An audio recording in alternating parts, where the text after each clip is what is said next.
is Henry Baudet. Joining me in the commentary box is Eric Challis. And Eric Challis, welcome to the world of Rotax Racing. You can see that both myself and Jen Wade will be joining us here.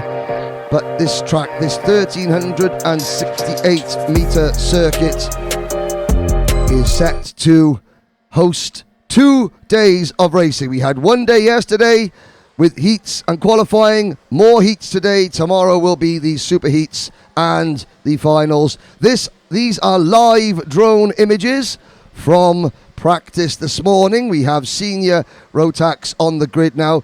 318 drivers from nearly 40 nations are here trying to earn one of 6 tickets to the biggest party in world karting, the Rotax Grand Finals. Voilà, bonjour à toutes et à tous, bienvenue au Mans ici pour le rendez-vous incontournable de la saison, le Rotax Challenge qui va permettre, parmi ces 318 pilotes au départ ce week-end dans 6 catégories différentes, d'aller décrocher le Graal. Le Graal, c'est le ticket qui permet de prendre la route pour la grande finale du Challenge Rotax qui aura lieu du 19 au 26 octobre en Italie. Et donc tous ces pilotes que nous allons suivre aujourd'hui et demain vont s'affronter pour aller chercher l'un des 6 tickets qui permettra à l'heureux lauréat de réussir son week-end et d'aller donc sur la grande finale en Italie. Voilà, il y a 318 pilotes au départ ce week-end, 35 nations représentées. Le circuit, c'est le circuit international de karting du Mans, 1 km 300, un circuit très technique et qui nous réserve de belles surprises et surtout de belles courses et de belles bagarres. Yes, indeed. You could see the famous 24-hour Du Mans circuit. The international kart track is just to the inside of the Porsche curves at the famous Le Mans 24-hour track. But this circuit itself is becoming world-renowned as one of the premier karting venues anywhere in the globe. Yesterday, we had timed qualifying for every driver. Most drivers did 1 heat. The seniors did 3 heat races. They've got 2 more to go today. But we are going to be bringing you Heat 2 starting in about 5 or 6, scheduled to start in 5 or 6 minutes time. We have Heat 2 for DD2 Masters, DD2 Juniors, Minis, Micros, and then Heats 4 for Seniors. Then there will be a break for lunch. After that, we will have the 3rd and final heats for the DD2s, the Masters, the Juniors, the Minis, the Micros, and the 5th and final round of heats for the Seniors. At the end of today, every single person will know where they are on the grid for tomorrow's super heats, where it's 1.5 times the points available. But it's not just myself and Eric that will be bringing you all the action. Jen Wade is on our pit garage, and Jen Wade will be bringing you as many interviews as we can, both from the spectator tribunes and from the pit lanes themselves. But in the meantime, we just have a look at there. Let's talk about the circuit, Eric. From the start-finish line, you see there, you head down in towards the Virage du Mans, the restaurant curve, turn number 1. Voilà, on découvre le circuit sur cette vue aérienne et Jane qui nous attend sur la terrasse, qui nous fera vivre les coulisses de ce rendez-vous. Elle sera là pour intervenir du côté du paddock, du côté des spectateurs, et elle sera nous donner les petites cachotteries des derniers moments. Alors ce circuit, il fait 1 km 380. Il se décompose évidemment en un nombre calculé de 2 virages. On a le premier virage, un espèce de double droite, dirons-nous, qui se referme, le virage du module des 24 heures. Ensuite, on a, et vous allez comprendre tout de suite qu'on fait référence au circuit des 24 heures du Mans Auto, on a la petite ligne droite de Maison Blanche. Ensuite, on a le virage, la courbe des 2 arbres qui enchaîne sur le pif-paf des 2 chaînes. Ensuite, le S de Maison Blanche. Le virage du banking, la ligne droite qui ramène vers les stands, la ligne droite du chemin au bœuf, le virage du technopark, le virage du paddock et bien évidemment le virage des stands. Voilà donc pour le développé de ce circuit, je vous le rappelle, 1 km 380. Yes, indeed. That is a lap of this circuit. Some of the famous names that we have taken over from the racetrack itself. Restaurant Curve, Maison Blanche, the mini straight out of turn 2 towards turn number 3, the right-hander. Then you are into the Curb des Duchamps, the Two Trees corner. You have the Pif Paf, the turn number 5.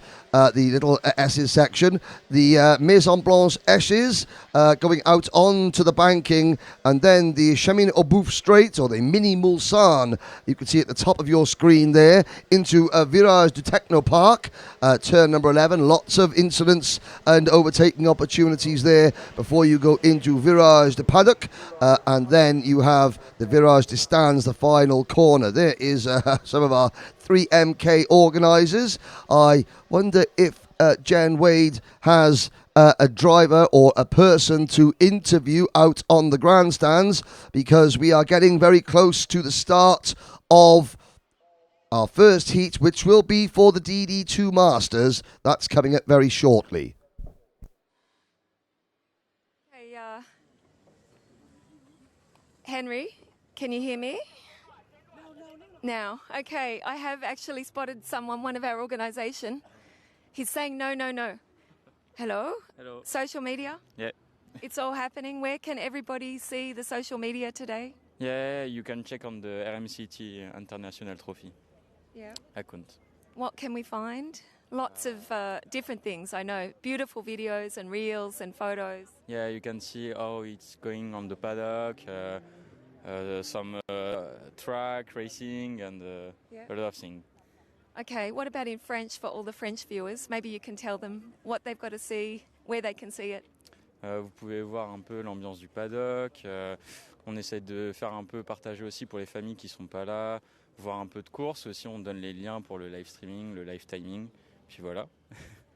Okay, that's Remy, the guy behind social media. And I know we interrupted him just then, but we're going to wait for some great racing. Of course, it's been really nice the last couple of days. So I think lots has happened already. Lots of things have happened. Not just training and a little bit of qualifying and racing, but actually a lot of action. And in the paddock also. I mean, it's a great atmosphere. Yeah, it's good. It is good. And we're watching the Porsches here over the fence in Le Mans. Special place. Yeah, it's a special place, a mythic circuit Yeah. track. So yeah. Yeah, of course, we're not here 24 hours, but we're here long enough every day, aren't we? About 10 or 12 hours a day. But we're looking forward to some great racing.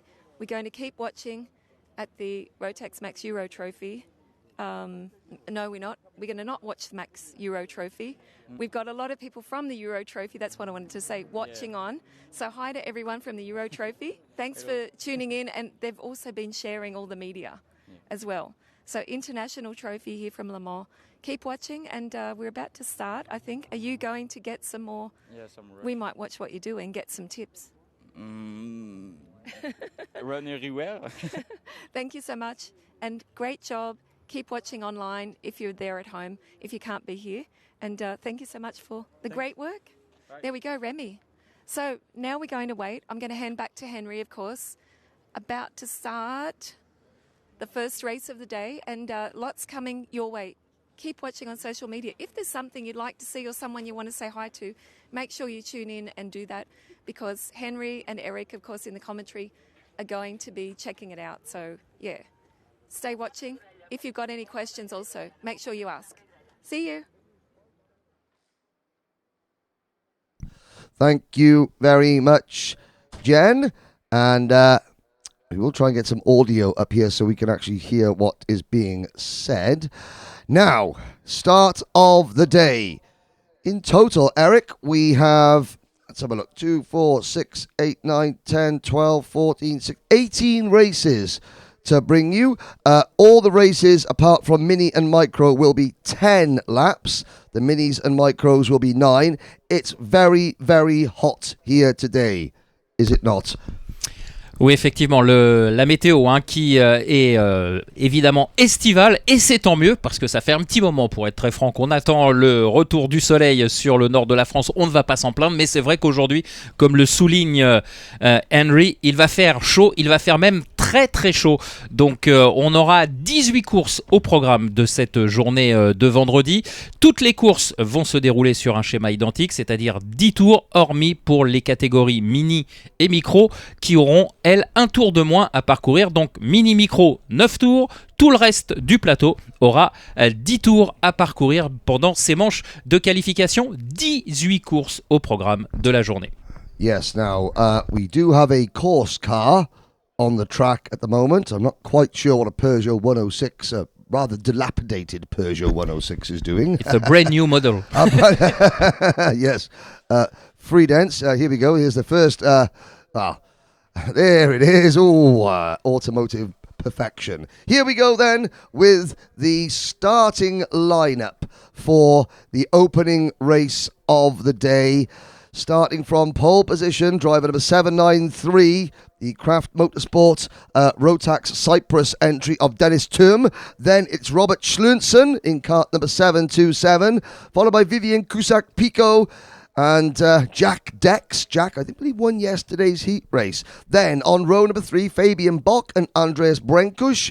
Yannick Nielsen will go from the inside of row number 4 alongside Nadir Kabaj, who's a Moroccan driver but representing France this weekend. Then we have Christophe Capitan and from Peru, the showman Harold Watson. On row number 6, Carl Cleribo from Belgium and Wim Rouleau from the Netherlands. Behind Wim Rouleau, we have Jeremy Brassler and Jimmy Chaumier. Then it is Martin Konopka and Peter Gutay, followed by Romain Monge and Christophe Adams. Then Jamie Billings and Bastien Crapote, Tony Hogg and Niels Berler. Key Bjorn Edstrom and Lucas Lippert are on row number 12. And behind row 12 we have Charles Seguin, Philippe Villegas from Colombia, then Rainier Bourne and Ron Billings, that's row 14, Anastasios Likoudis from Cyprus, and rounding out the field in 30th position, Sao-Hun Moon from South Korea.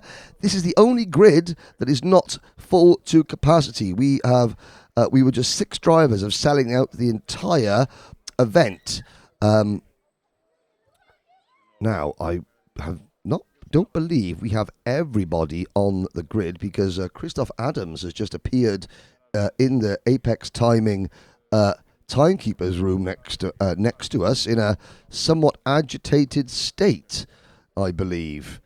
So I'm not quite sure what the problem is there. And I have to say that Christophe Adams, the Belgian driver, the most decorated Rotax Grand Finals competitor of all, we're so happy to have him back. He has, overcome a health scare last year. But you can see the sun is shining. The mechanics now leave the grid.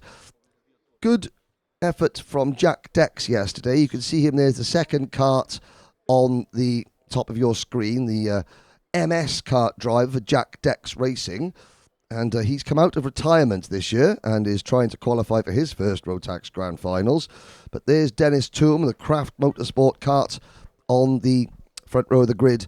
These are the 2-speed Rotax karts for drivers, the Masters Division, over the age of 31. Voilà, le drapeau vert qui va être brandi dans quelques instants aux pilotes de cette catégorie qui vont prendre la piste. Donc je vous le rappelle, il y aura 10 tours à parcourir.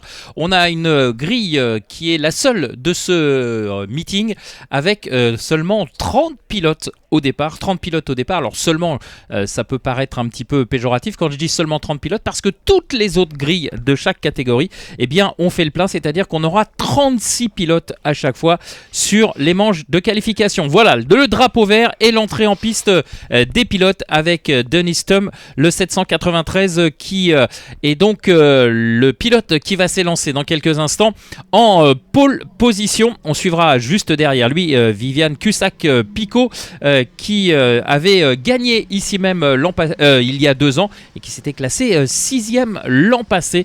Donc attention à Viviane Cusack-Pico pour cette première manche de qualification ce matin. Les conditions sont parfaites, le soleil est là, il ne fait pas encore trop chaud, la piste piste n'est pas encore trop chaude, donc ça va être des conditions de course idéales pour ces concurrents qui sont dans leur tour de chauffe et formation, puisque vous allez le voir, on va très rapidement se remettre en formation pour composer cette grille, respecter le couloir et les deux colonnes de cette grille de départ, et ensuite rester sous les ordres de la direction de course pour lancer cette première épreuve de la journée. Out on the banking, on the rolling lap. Dennis Thum on the Tony Kart chassis for the Craft Motorsports team. Behind, alongside Dennis, Robert Schlunzen on the RS competition Tony Kart. Is the kart with the green and white livery on it. Now, they head down the Cheminot-Bouffe Straight, or the Mini Mulsanne, into Virage du Technopark corner. Behind the two trees, well, it's only 1.5 trees now because they've chopped one of them down, or half of one of them down. There must be the Canadians are in town. There's a few lumberjacks doing their thing. Now into Paddock Bend, and sadly, yes, Christoph Adams not out on the grid. He will be back out later on, I am sure. Dennis Thum brings them round. Thum, Schlunzen, Cusack Pico, Dex, Bock, Brenkush, Nielsen, Cabage, and the rest. They are into the tram line. Lights are green. No, they're not. Non. Faux départ puisque la grille était pas tout à fait constituée, et surtout il y avait un gros écart sur les deux premières lignes. Donc du coup, on va redonner ce coup d'envoi. Il y a beaucoup de tension, beaucoup d'énergie dans cette première course de la journée. Ça permet un petit peu de se régler, et puis on va faire redescendre un petit peu cette pression pour que les pilotes se replacent correctement, et ensuite on va redonner ce départ. On va dire que c'est un petit peu normal. Le premier départ de la journée, il y a beaucoup d'intensité et on a envie d'en découdre. Yes, a little bit of overexcitement. We have to have the starts nice and slow, and not too much buku at the start. Too much pressure on the shoulder. Yes, even now there's another driver. You can see driver crash helmet. That is Lukas Lippert, the German driver for the RTM Racing Team Margraf operation. Now he's on an MS kart. Jack Dex is on an MS kart. Lippert out of the race, so we're down to 28 runners before we even get to the start. And yes, Eric, now it's the time. The pressure needs to come off the shoulders. They need to relax a little bit. The field look quite spread out. Now they close back into the Virage de Paddock corner. Now this is the Virage de Stand, because obviously this is where the spectator tribunes are on top of the garages here. Still quite a few gaps in between. So for the second time of asking, we move into the tram lines. Lights are out. Now we're off and racing. It's a good start from Zoom. Oh, and in the middle of the pack, chaos as karts going left and right. Try and see who they are. 3 karts at least off, but it's Thum leading down towards turn number 3, and that looks like Schlunzen up into seconds. And well, several of the main contenders in the middle of the pack there getting turned around. Drama at the start, Eric.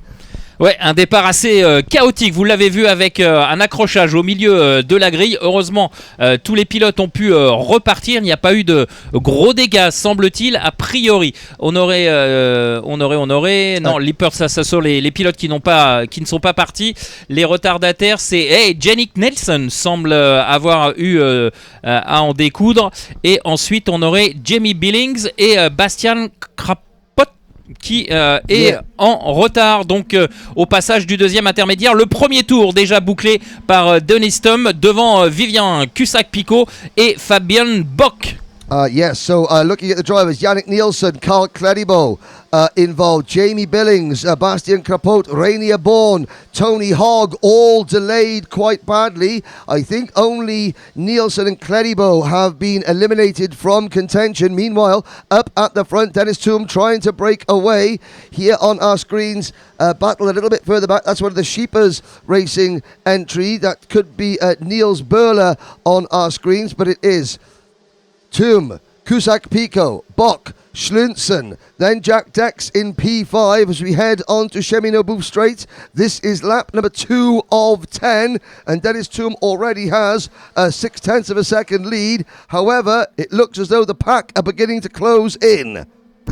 Voilà, nouveau passage sur la ligne de chronométrage avec Dennis Toom toujours installé solidement aux commandes. Il avait un petit peu plus de 6 dixièmes d'avance dans le tour précédent. Cet écart s'est un tout petit peu réduit. Viviane Cusack-Picot est revenu à un peu plus d'une demi-seconde. Fabian Bock est toujours en 3e position. Et en 4e position, on retrouve le numéro 727, Robert Schulzen, devant Jack Dex qui complète ce top 5 et vous le voyez sur les images. Les deux premiers se sont légèrement détachés et derrière on a 3 pilotes qui sont à la bagarre avec a priori une attaque de Jack Dex sur Schleusen et Jack Dex qui est passé.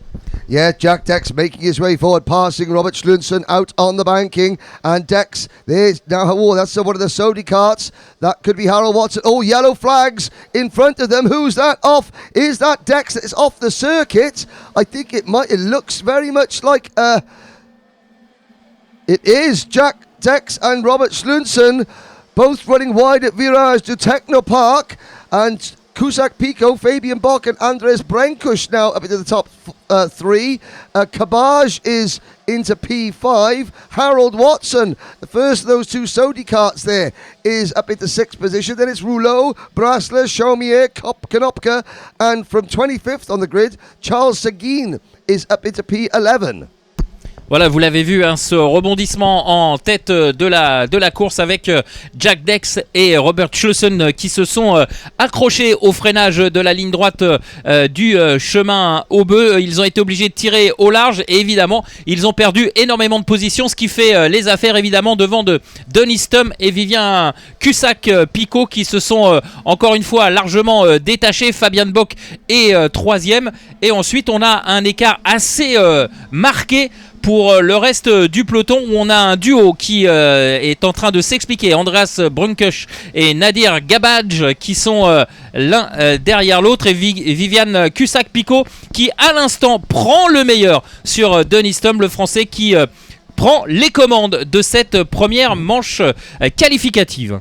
Yes, shortly after setting fastest lap of the race, Viviane Cusack-Picot, a winner here 2 years ago, 6th last year, takes the lead, and the 2 Craft Motorsport teammates, Toom and Fabian Bock, now will have to work together. We are on lap 5 out of 10. We've completed 4 laps through the paddock chicane and out onto the Virage de Stand, and now Dennis Toom gets a good run down the start-finish straight. Will he look to the inside going into turn number 1? It's a very late apex, and Cusack-Picot holding the inside line, so this is where the move happened a lap ago for the lead, but this time Cusack-Picot defending, and Dennis Toom cannot find a way around through the Curve des Duchamps, and then out through Pif Paf and through the Maison Blanche S's out towards the banking. These 3 drivers are clear of the pack by 2 seconds. Brenkush runs in 4th position, followed by Nadir Cabage. Then it's Harold Watson. As they come onto the Chemin-Au-Boeuf Straight, Vivien Cusack-Picot, the Frenchman, for the NPS team, Nicolas Picot Sport. That's Vivien Cusack-Picot's half-brother, who is a very experienced driver himself. Cusack-Picot looks over his shoulder, but it's still the Frenchman who leads, with the 2 Germans for the Craft Motorsport team hot on his heels. Voilà, Vivien Cusack-Picot toujours aux commandes de la course. On a très nettement ce trio qui est détaché par rapport au reste du peloton avec en 4e position Andreas Brenkush et Nadir Kabaj qui est pas très loin derrière le pilote allemand qui va essayer, le pilote autrichien pardon, qui va essayer d'aller pourquoi pas chercher cette 4e place possible pour Vivien Cusack-Picot. En revanche, eh bien, il faut contenir les deux pilotes qui sont derrière lui, ne pas commettre d'erreur. On l'a vu tout à l'heure avec ce qui s'est passé pour Jack Dex et Robert Schlussen. Surtout ne pas commettre l'irréparable parce que là, ils sont dans position idéale, les 3 pilotes, pour marquer des gros points dans la course au ticket. Now, as we look at the rest of the field heading through the final couple of corners, the leaders already down towards turn number 3. Dennis Toom has dropped Fabian Bock and is now looking particularly racy as they come through Two Trees corner. Now out of turn 5 through the Maison Blanche S's and out towards the banking. Bock there in third, further back. We've still got 26 of the 29 starters still running. Claribo and Nielsen out on the opening lap, Lippert out on the rolling lap, and sadly Christoph Adams failing to take the start. Su-Hun Moon is there in 26th position, Rainier Bourne 25th, Jamie Billings 24th, Krapote 23rd, Lukides is 22nd, Hogg 21st, and Ron Billings rounding out the top 20. Jack Dex and Robert Schlunsen, after their little coming together, they are back in 13th and 14th positions. As we look down the order, quite spread out there. There's the very distinctive Sheepers Racing Service. There is Jack Dex, briefly on your screens, ahead of Schlunsen, trying to close in on 12th place Wim Rouleau. This, however, is lap 9 out of 10. Eric, Bock and Toom are running out of time to maybe try and retake the lead from Vivien Cusack-Picot. Oui, c'est toujours l'incertitude sur qui va s'adjuger la victoire dans cette première manche qualificative pour cette catégorie DD2 Master. Vivien Cusack-Picot qui est rentré dans le dernier tour maintenant. Est-ce que Denis Tom a patienté pour peut-être porter une attaque définitive sur le français dans quelques virages? En tout cas, pour l'instant, Cusack-Picot et Tom ont fait une petite différence par rapport à Fabian Bock, le pilote allemand qui est en 3e position, et derrière, eh bien, on ne revient toujours pas pour Brinkush et Cabbage qui était sur les talons du pilote autrichien devant lui, mais on ne revient pas, on n'arrive pas à faire la jonction avec le trio de tête, et Cusack-Picot qui va maintenant entamer pour la dernière fois la ligne droite du chemin au bœuf, le freinage du Technopark, et ensuite à lui de négocier les 2 derniers virages pour aller chercher la victoire. 2 corners to go. Vivien Cusack-Picot is going to hold on, and he will take the opening race win of the day. Looks over his shoulder by 0.3 of a second. He beats Dennis Toom. Fabian Bock finishes third, followed by Andreas Brenkush, then Nadir Kabaj. Charles Seguin, what a drive from Charles Seguin up from for Charles Seguin rather. Up 19 positions to 6th at the end. Harold Watson starts 10th, finishes 7th. Jeremy Brasler and Jimmy Chaumier are 8th and 9th. Roman Manger rounds out your top 10 ahead of Slovakia's Martin Konopka, Wim Rouleau, Jack Dex, yesterday's winner, Robert Schlunsen, Niels Berler, and then Christoph Kapitan with Peter Gutai, Keyborn Edstrom, Anthony Hogg, and Bastian Krapote rounding out your top 20. Jamie Billings, Felipe Villegas, Anastasios Lukides, Rainier Bourne, Ron Billings, and Su-Hun Moon round out your list of finishers. That was quite a calm opening race. I am sure it will not stay calm for long.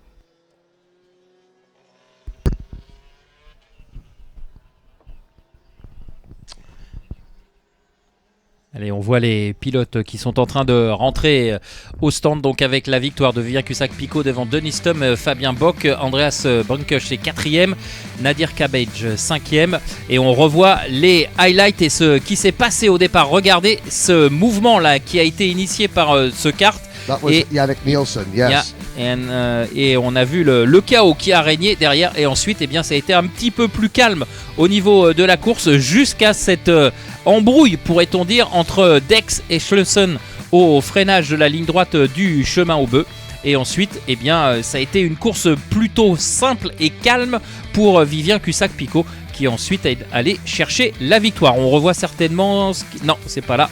Voilà, c'est ici. The problem. Yes, voilà. That was Schlessen just getting it wrong into the rear bumper of Dex. I think that was a little bit of payback. Dex had gone in quite hard on Schlessen up here at the banking, and Schlessen trying to regain the position. Further back, again, lots of decent battling, but up at the front, let's have a look at that again. Oh, there's some more actions. I think, was that, I'm trying to see who that was. Maybe Romain Manger involved in that. That is the number 715 cart. Here's the move for the race lead, though, Eric. It was a good, clean move. Ouais, voilà, on revoit le dépassement de Vivien Cussac-Picot et qui va aller donc s'imposer dans cette première course de ce vendredi matin. On vous rappelle, il y a 18 courses au programme de la journée, donc on va pouvoir en profiter pleinement.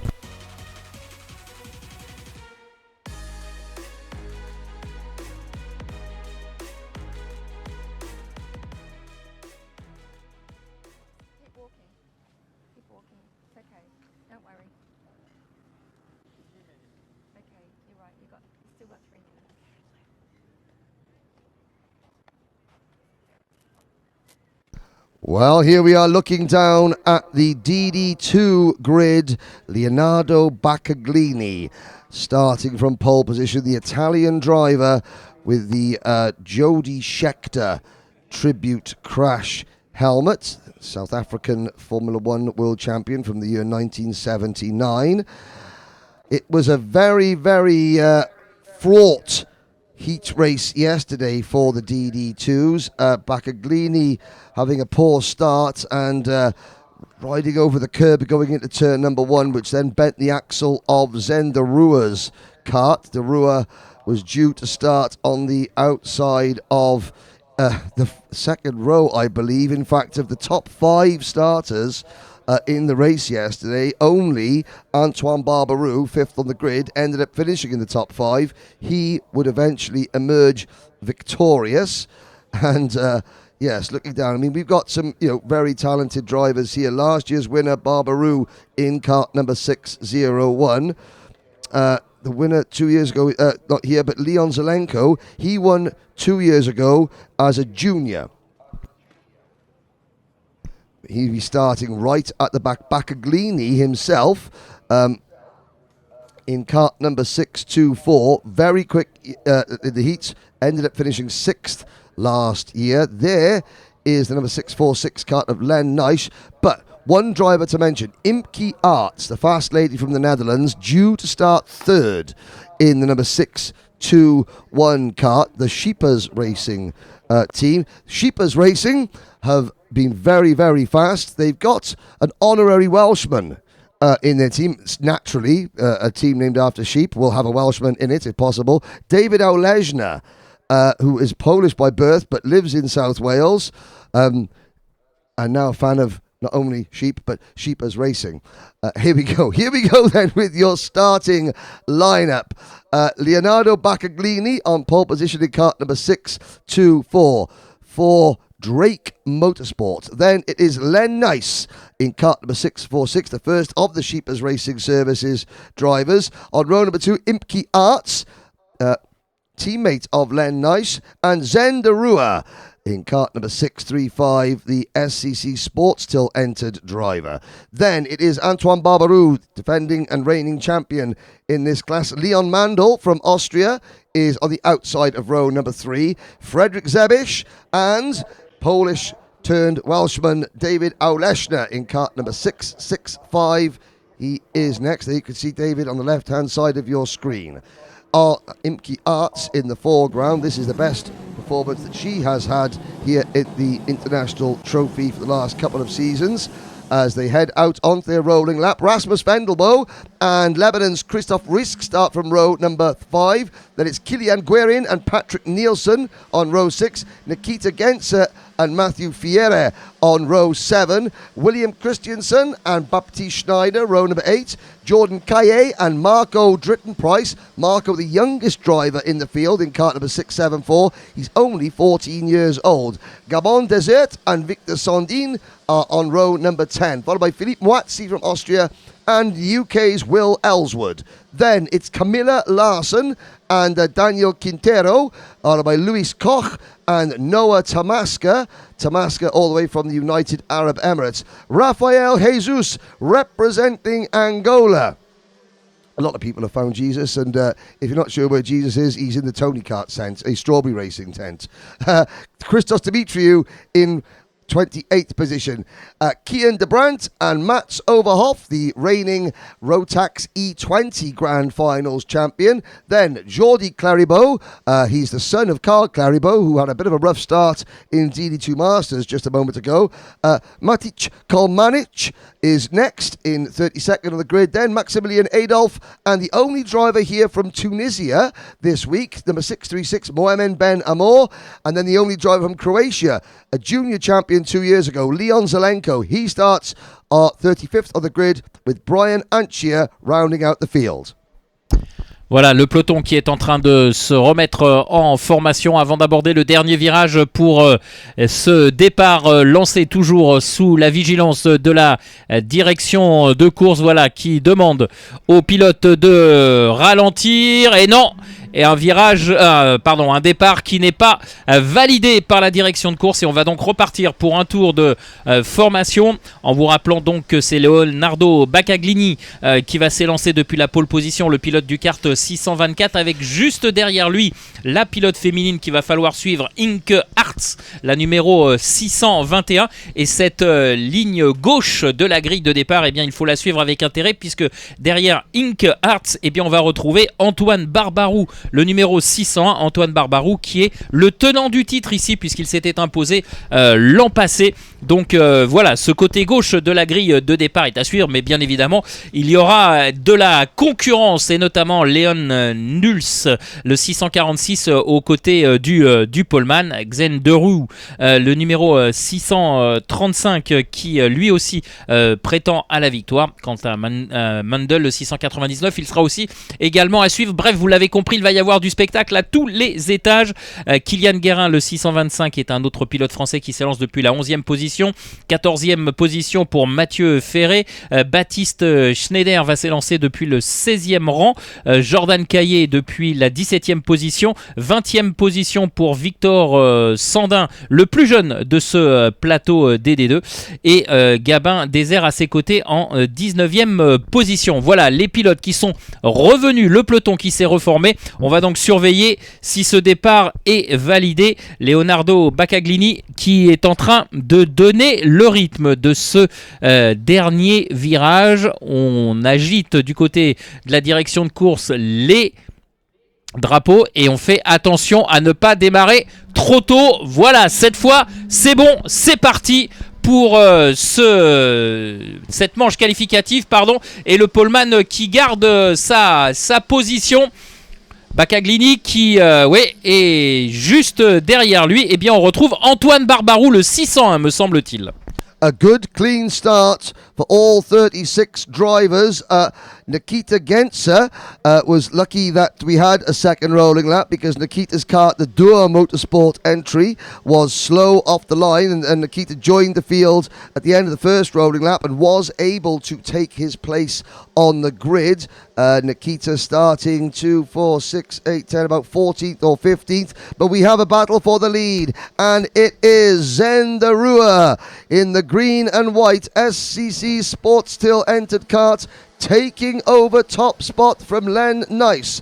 Leonardo Baccaglini has fallen back to P3, and a black flag for kart 607. That was Nikita Genzer. maybe he wasn't allowed out to join the rest of the field after all, or maybe he had to stay at the back of the pack and not rejoin his grid slot.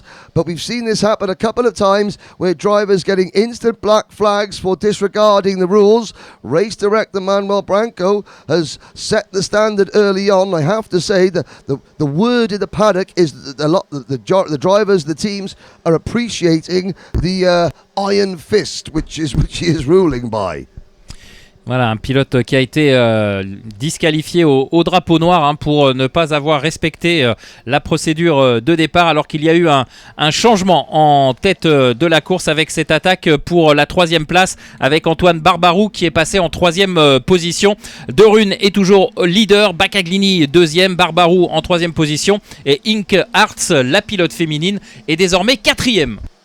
And of course, the one advantage that Zendaru does have, okay, he won't be seeing it as much of an advantage after retiring on the opening lap of yesterday's heat race. His Mojo tyres are one race fresher than everybody else's. And of course, with a very hot track, lots of Mojo rubber is going to be laid down, and tyre wear will be a bit more of a factor, so Zendarua quite literally has to make hay while the sun shines.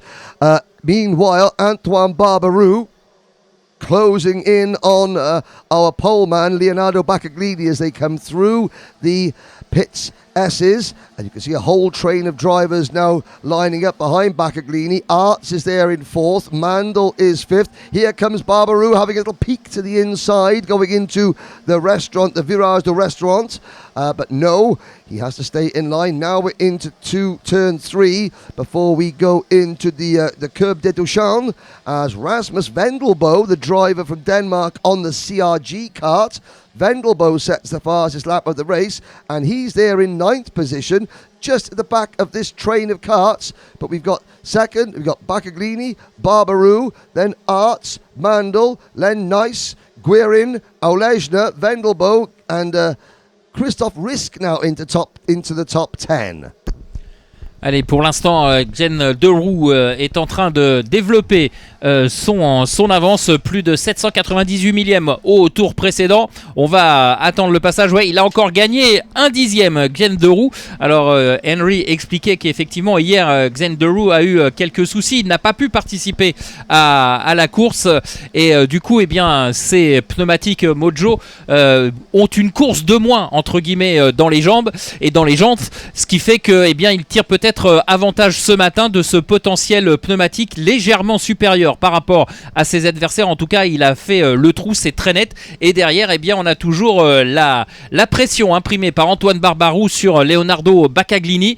Et on voit très nettement ce groupe de chasse qui est constitué. C'est très propre. Il n'y a pas d'erreur, il n'y a pas d'attaque intempestive, parce qu'on sait que si on rate son attaque, eh bien, on peut perdre plus de temps que de réussir à dépasser. Donc au final, on est en train de travailler au fur et à mesure, d'accélérer le rythme pour tenter de revenir sur Deroux, mais pour l'instant, eh bien, le leader laisse peu d'espoir à ses poursuivants. They call this category the ultimate Rotax class. It is the fastest class of all, the DD2 two-speed karts. They are faster than Masters karts simply because there's a different weight. These weigh less, or the minimum class weight is lower than that of the Masters division. So these are the ultimate lap times that we will see here. 53.694 for Leon Mandel in 6th position. Second, third, fourth, fifth, he is now is passing Imke Arts. So Mandel in the first of those sort of pink and white and purple liveried machines is actually he's still closing in on Imke Arts, the two teammates who run for the KSB racing team. And I have to say that KSB have been very, very quick in all the classes they have here at the moment. The 621 kart of Imke Arts. She's down as Shapers Racing, however, on my entry list. So I could be completely wrong. Yes, it is Shapers Racing for Imke. Leon Mandel rating for the KSB team. The 625 kart is the Dream Racing entry. That's what got me confused. Dream Racing also have a sort of a pink, purple and white livery on their karts. But the front, with 7, well, we're on lap 7 out of 10. Zendarua, his lead is shrinking. Allez, nouveau passage sur la ligne de chronométrage pour le leader, mais là on voit que l'écart s'est très nettement resserré. Il a perdu quasiment 3 dixièmes dans ce dernier tour, Glenn Deroux, et on voit maintenant Baccaglini et Antoine Barbarou revenir sur le leader. Est-ce que sur les 3 derniers tours de course restants à parcourir, eh bien on va assister à un renversement de situation? En tout cas, Deroux pour l'instant reste en tête, mais la menace se fait de plus en plus précise, et notamment de la part du pilote italien Baccaglini, qui se fait de plus en plus pressant dans le kart, dans l'échappement du kart numéro 635 de Deroux. Antoine Barbarou a un petit peu concédé du terrain, et derrière Inke Hartz est pour l'instant toujours en train de contenir Mandel. Oh, Rasmus Vendelbo jumps up over the back of, I'm trying to see, is that maybe potentially Len Nice or David Oleshner coming out of the turn 9 and 10 chicane as we start lap number 9. Zendarua under pressure now from Baccaglini, with Barbarou and Arts not far behind either. Then in 5th position, Leon Mandel. Len Nice is 6th, with Oleshner and Vendelbo slipping back a little bit. Killian Guerin is 9th, but I think that Zendarua may have to defend. Baccaglini and Barbarou are there through the Maison Blanche S's out to the banking. This is the penultimate lap. They will get their dernier tour, the last lap board next time around, on to the Cheminot Bouffe Straight. Here comes the move. Et attaque de Baccaglini qui s'est raté, du coup ça profiter à Barbarou, me semble-t-il, qui a pu passer en tête. On va vérifier tout cela sur la ligne de chronométrage. Oui, c'est bien ça, c'est Antoine Barbarou qui a pris le meilleur sur Baccaglini et Deroux. Pourquoi? Parce que je vous l'ai dit tout à l'heure, une attaque mal maîtrisée, eh bien on perd plus que l'on gagne, et c'est la démonstration efficace de ce qui s'est passé, puisque Antoine Barbarou était 3e, il a laissé l'Italien attaquer, l'Italien a été trop long, il s'est raté, il a écarté également Deroux, et c'est le Français qui en a profité et qui est peut-être en passe d'aller chercher la victoire.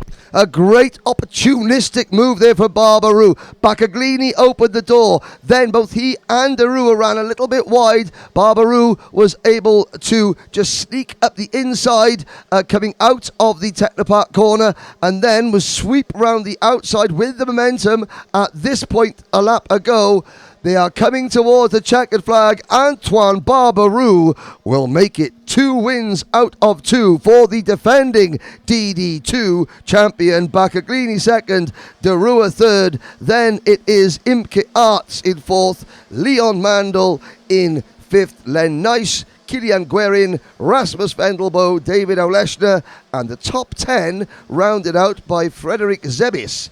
Looking down the order, Eric, we had 36 starters, and just a quick glance, we had 34 finishers. Sadly, Gabon Desert and Gabriel Jesus.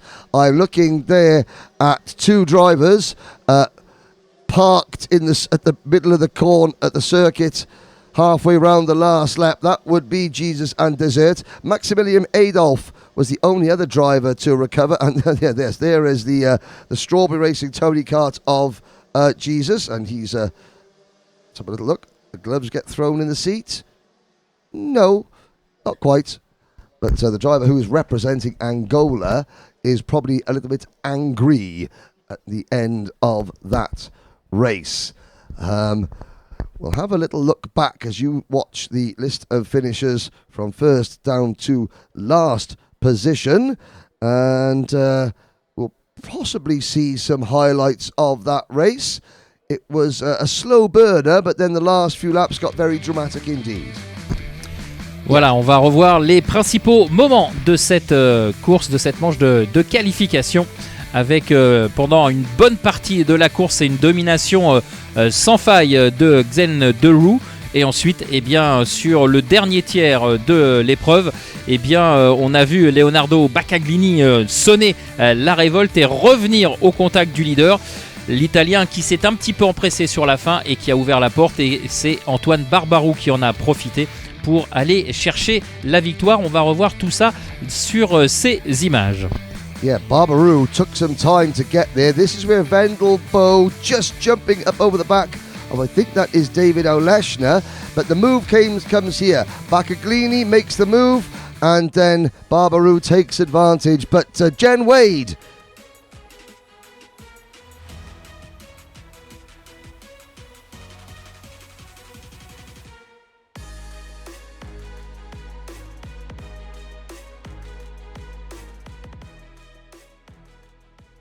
I just hope to make a good heat now.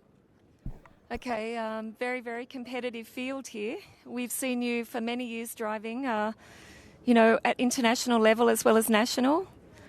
What do you think this year about the competition here in Le Mans? Yeah, for me it's the same as all years, very competitive. Yeah. Are you enjoying this summer? I mean, it's fantastic. Yeah, it's very hot. Yeah, it's very hot. Of course, Henry, all the drivers are, and everyone watching at home, in the karts here, the temperature is really going up. Today we're going to get plus 30, so we're going to let you go. Wish you luck, and great to have you back here at the International Trophy.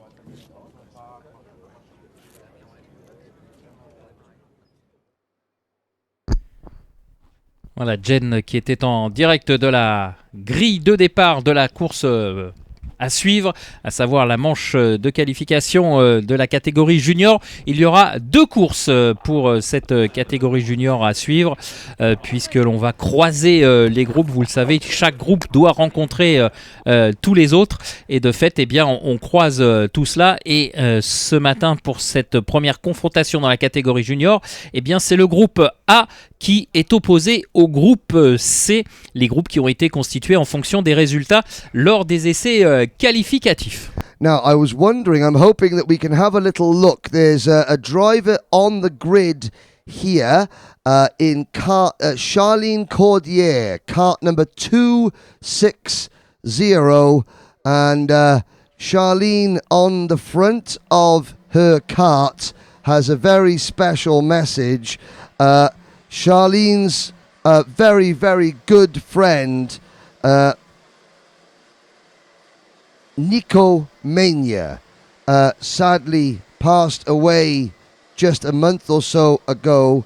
Charlene has on her cart some wonderful stickers as a tribute to her friend Nico, and she is racing in his memory today. Lucas Skeles will lead the field to the line, followed by Mathieu Devernier, Dragos Avisalkute, Noah Janssen. Then it's going to be Lewis Goff and Leonidas Peruzzi, followed by Pablo Estevez and Kai Clark.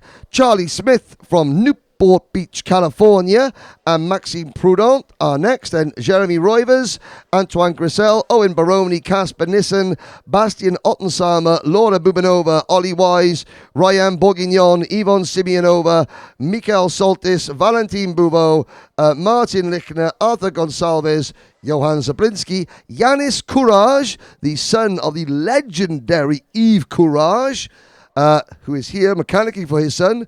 Then it's Christian Syerson, Charlene Cordier, Eva Morris, Lucas Konopka, the nephew of Martin Konopka, who races in GD2 Masters, and the rest: Robbie Lolagash, Baker, Trinka, Shinkov, Veach, Suri S, Syra Icy, and Nathan Kappen. Into the tram lines, and the lights are out. We are off and racing. A good start down towards turn number 1 from our pole sitter. Do we get 36 carts cleanly through turn number 1, Eric Sellis? Yes, we do. Now into the danger zone at turn number 3. A few drivers towards the back, running a little bit wide, but it's a good start from Skeles and Davernier into P2. Voilà le départ qui s'est passé sans encombre pour cette première manche qualificative catégorie junior avec le poleman et son acolyte sur la première ligne qui ont conservé leur position. Donc on retrouve Lucas Célès et Matteo d'Auvergne aux avant-postes, les deux pilotes qui se sont très légèrement détachés. Attention au freinage de la ligne droite du chemin au bœuf, on s'est un petit peu gêné et de fait il me semble que Dragos Aversilkute a repris c'est Noah Jensen qui est passé en troisième position et qui est maintenant sur les talons de Matteo d'Auvergne, le pilote qui imprime une grosse pression. Matteo d'Auvergne qui lui aussi aimerait bien peut-être prendre les commandes de cette manche, on le voit très pressant derrière Lucas Célès. Yes, they go 3 karts to lead through the Pif-Paf chicane, out through the Maison Blanche S's, out towards the banking. D'Auvergne right on the rear bumper of Scales' kart. No moves going on into the banking. As we head out through turns 9 and 10 now. On to the Chemin au Boeuf straight. You can see Scales looking over his shoulder, but D'Auvergne, quite cleverly there, Eric, not making a move. Noah Janssen there in third position. Here is the battle for, that's Jeremy Roivers in the black and red kart. He is in 9th place, just in front of Antoine Grissel, but here are your leaders. And I have to say, coming through turn number 1, we did have a group of 3. We've now got a group of about 7 with a change for the lead. D'Auvergne to the inside and Janssen capitalizes to go through as well. Ouais, changement de leader avec cette attaque parfaitement menée, préparée par Matteo d'Auvergne qui s'est installé, qui s'est engouffré à l'intérieur de Lucas Célès juste avant le virage des deux arbres et du coup il a ouvert la porte pour Noah Jensen qui en a profité. Noah Jensen qui a repris les commandes de la course avec ce dépassement sur d'Auvergne. Ça va très vite, ça bouge beaucoup dans cette catégorie et de nouveau une réplique au moment du virage du paddock ici avec d'Auvergne qui perd une position. Yes, they crossed the line. The number 250 kart, Lewis Goff, really having a good couple of corners there. He's on the rear bumper, our new leader, Noah Janssen. Goff runs a little bit wide. We've got a whole train of go-karts leading this one with D'Auvergne in third. Scales fourth. Oh, and Scales is getting a little bit wide. Avisaquite, Estevez, Charlie Smith are next in line. Then it's Kai Clark and even Jeremy Roivers in the lead battle. So is Antoine Grissel, Owen Baroni, Ollie Wise and Casper Nissen. 13 drivers covered by less than 3 seconds. Side by side for the race lead. Goff has it. Janssen falls back the second, and here comes D'Auvergne to the inside of Janssen, and right round the outside, Scales trying to get involved as well. But it's new leader, Lewis Goff. Voilà, on vous promettait du spectacle, et bien là on est servi dans cette course avec désormais Lewis Goff aux commandes avec Noah Jensen et Matteo d'Auvergne qui suivent derrière. Ça change à tous les tours. Lucas Célès est pour l'instant en 4e position avec Charlie Smith dans son sillage et vous le voyez, il faut vraiment être sûr de son attaque parce que lorsqu'on tente un dépassement, si la manœuvre n'est pas parfaitement maîtrisé, eh bien on ouvre la porte à ses adversaires directs et au lieu de gagner une position, eh bien on en perd une voire deux. C'est la mésaventure qui est arrivée tout à l'heure à Lucas Célès qui s'est fait déborder par 2 pilotes et qui s'était retrouvé en 4e position, une position qu'il occupe actuellement. Mais attention, il n'a pas dit son dernier mot alors que devant, Lewis Goff est en train de creuser l'écart. Goff looks over his shoulder, pulling away as Janssen defends from D'Auvergne into Virage du Technopark. I'm no expert, but Janssen may have had an assist there as he ran wide. D'Auvergne through to second. Janssen now holding off the freight train in third as we begin lap 6 out of 10 behind that very attractive looking number 281 kart. The Door Motorsport entries look really fresh and clean, I have to say. White with a sort of a turquoisey blue Kart Republic graphic on them. However, Janssen has got his hands full of Scales, Smith, Roivers, Grisel, Estevez, Baroni. Looking a little bit further back, Leonidas Peruzzi has had a problem and has dropped all the way back to about 23rd position. Likewise, Dragos Avisalkute, who was challenging for a place in the top 5 a few minutes ago, he has fallen back as well. Kai Clark has had a nightmare. He is down in 36th, even though all 36 karts are still running. Goff, though, is going to come under pressure. Here comes Mathieu Dauvergne. Allez, nouveau passage en tête pour Lewis Goff et les deux premiers karts qui ont creusé un petit écart. Et tactiquement parlant, il faudrait que ces deux garçons puissent poursuivre sur ce rythme. Ils ont creusé un petit écart avec leurs poursuivants et se mettre à l'abri parce qu'évidemment derrière, on ne va pas en rester là. On va tenter de revenir sur les deux cartes de tête, mais on va aussi préserver ses positions parce que derrière, Noah Jensen, Lucas Seles et voilà, il passe à l'attaque Lucas Seles et c'est passé. Il est désormais en 3e position, Lucas Seles dans la ligne droite du Technopark. On va voir s'il maintient sa position. Oui, au freinage, ça a été parfaitement maîtrisé et de fait, ce petit dépassement, cette petite passe d'armes, fait encore les affaires. Voilà, et on voit Lewis Goff qui fait signe à Matteo Dauvergne en se retournant. Vas-y, passe devant, pourquoi pas. C'est peut-être un petit peu une façon de chambrer, mais là, les deux garçons se sont mis à l'écart des poursuivants et Lucas Seles qui est donc bien en 3e position et attaque de Jeremy Rivers sur Charlie Smith, me semble-t-il.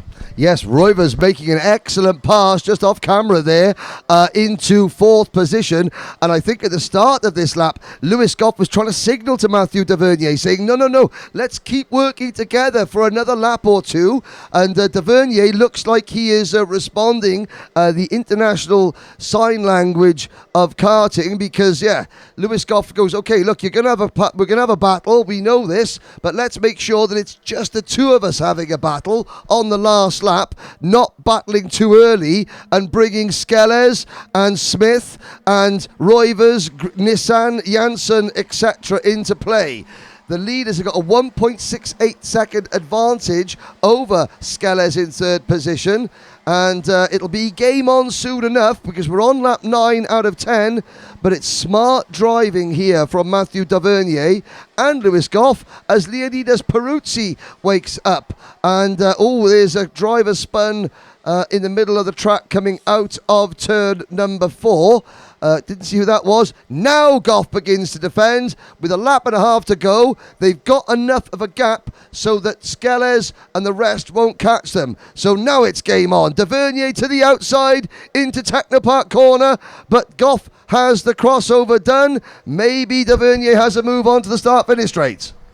Voilà, on rentre dans les deux derniers tours avec Lewis Goff qui maintenant est en train de défendre parce que l'on voit que Matteo Dauvergne se fait de plus en plus pressant et en plus Lewis Goff, on voit sur certains virages, il glisse de façon plus importante que le français. Oh là, attention, Lewis Goff qui a fait semblant d'ouvrir la porte et qui a refermé et Matteo Dauvergne a failli partir à la faute et attention parce que Lucas Seles derrière est en train de revenir. Lucas Seles qui lui aussi est complètement isolé, qui a la piste claire devant lui, il peut soigner les trajectoires et attention, on l'a vu par le passé sur différentes courses, les attaques, si elles ne sont pas maîtrisées, elles se retournent contre vous et Lewis Goff là, très malin, a bien repoussé l'attaque de Matteo Dauvergne. Yes, Dauvergne had le nibble at the rear bumper of Goff's kart going into turn number 3, but backs out of it and lives to fight another day. Lewis Goff takes victory here in the opening junior Rotax heat of the morning. Mathieu Dauvergne, a well-deserved second position. Lucas Scales finishes P3. Another really strong drive from the 206 kart. Charlie Smith for the Strawberry Racing team. He's doing a bit of racing over in Europe to try and learn the European tracks. He's got a target of a top 3 finish in the Euro Trophy. And of course, he dovetails his racing in Europe with a seat in the Nash Motorsports team over in the USA. Noah Janssen for Germany finishes 5th. Then Jeremy Roivers, some good passing from Roivers during that race to finish P6. Owen Baroni, Casper Nissan, Antoine Grissel, Maxime Prudent, Pablo Esteves and Rayan Bourguignon, followed by Dragos Avisaluquite and Dragos' Austrian countrywoman, Yvonne Simeonova in 14th. As you look down at some of the drivers a little bit further back in the order, Nathan Kappen, good progress for Nathan. He qualified last after a fuel issue. Sadly, Kai Clark, the only retirement, and our driver from Algeria finishing in 33rd, Daniel Syria Isa. Further back, you can see some of the other drivers that didn't have a moment. Here's a quick look at some of the action from that last race, and it was very, very close indeed. Goff initially taking the lead, Skeles getting hung out to dry, but this was Mathieu Dauvergne trying to pass Noah Janssen for second. It got a little bit close there, but Dauvergne gets the move done there. I think the picture said it all, but he had worked well with then Lewis Goff, didn't he? Ouais, on revoit les meilleurs moments de cette course qui a été très animée, notamment la course en tête entre Goff et Dauvergne. Ça a été très très chaud et on voit qu'il a fallu jouer des coudes jusqu'au bout. Et Goff et Dauvergne qui vont aller s'expliquer dans le dernier tour. Goff qui va faire genre j'ouvre la porte et qui finalement au dernier moment va refermer cette dernière, ce qui va obliger Dauvergne d'aller un petit peu sur le vibreur, perdre un tout petit peu le contrôle du kart pour terminer deuxième.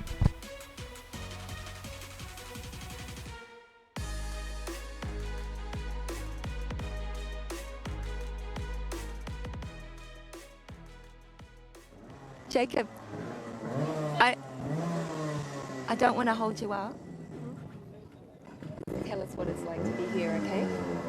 Nice and loud. Jacob, I know you've got your helmet on, but nice and loud. Tell us what's it like to be here in Le Mans? It's a really good feeling to be in Le Mans. I like the track and it's very competitive racing, so it's going to be hard to win, but obviously want to win. Because you didn't quite get qualifying pole, did you? No, I did a good lap and then I was 2 tenths off on the next lap and I caught traffic rest of qualifying, so wasn't able to go any quicker, but I got second and started second on my heats. First one went okay. I went to finish third, but didn't really have the pace to win, but hopefully now I can win. Okay, so little chat there with Jacob Ashcroft. Good luck, Jacob, and I think you're having such a successful year. We're expecting some good stuff this weekend, so enjoy the racing and thanks for being here at the International Trophy.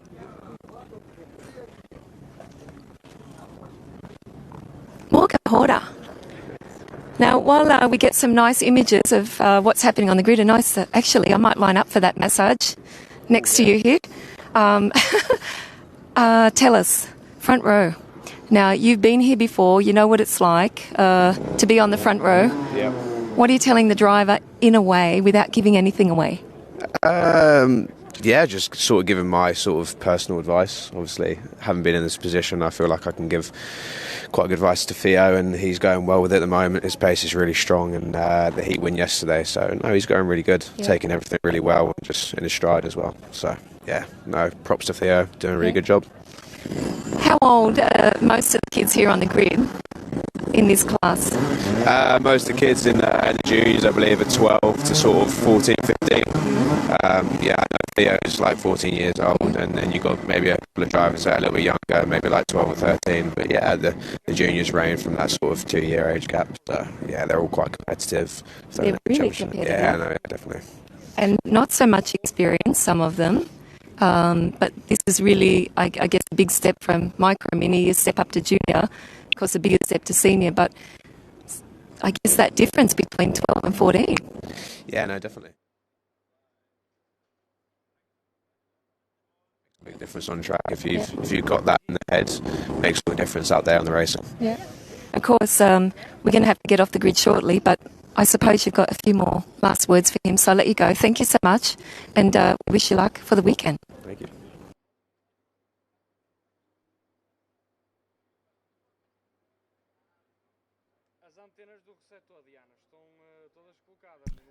Well, thank you very much, Jen.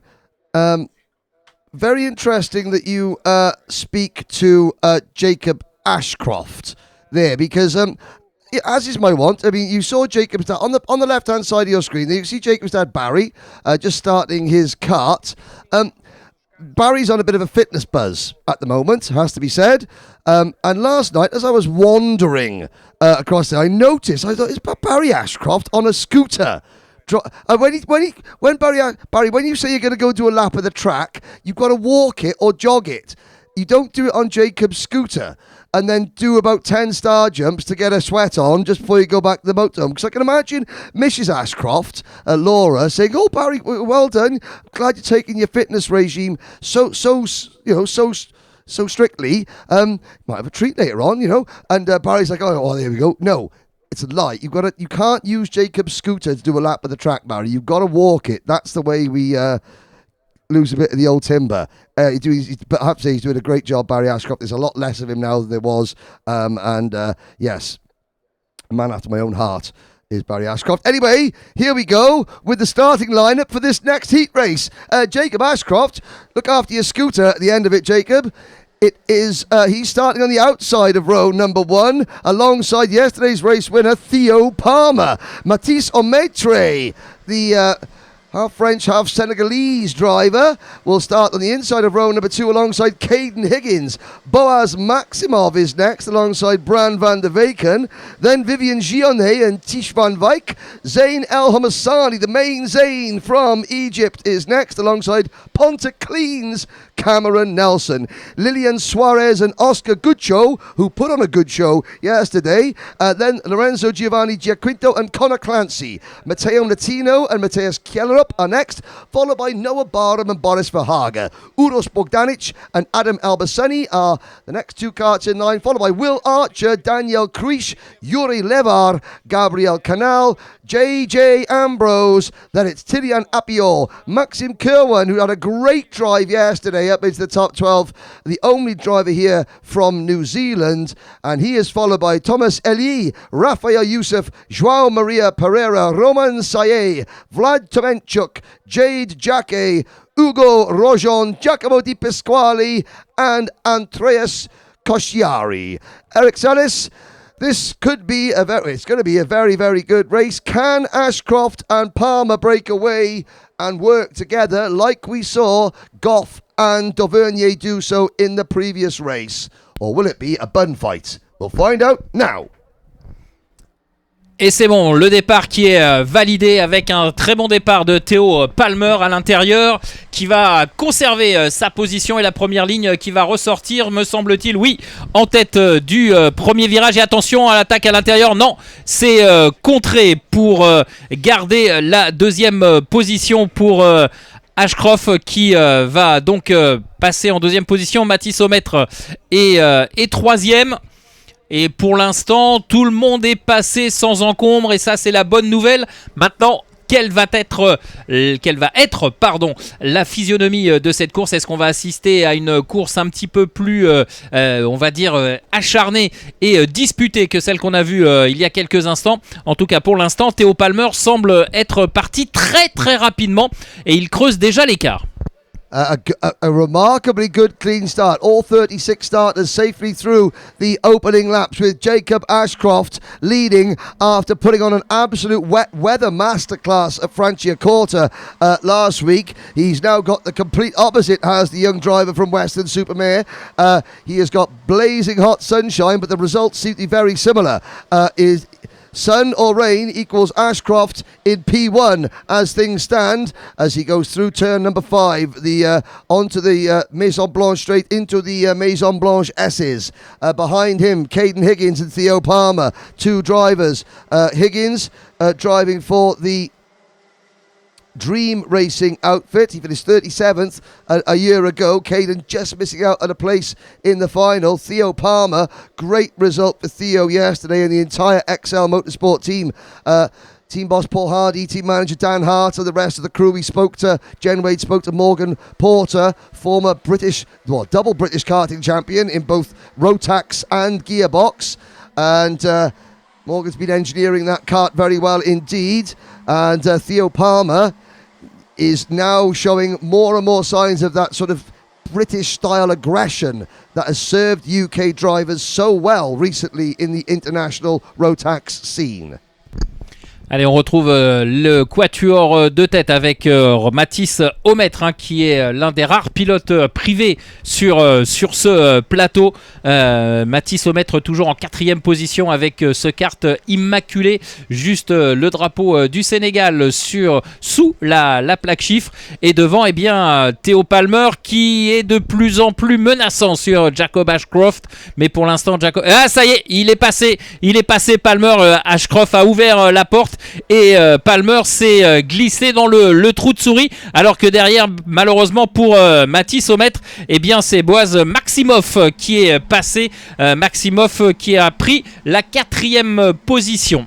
Yes, so Palmer makes the move on Ashcroft. Ashcroft tucks back in second. Then it's Higgins is third. Behind them, the green and white Tony kart. That is the number 232 of Dutchman Boaz Maximov for the Bovan Power team, who's just set the fastest lap of the race. Then Omaitre, the plain white kart.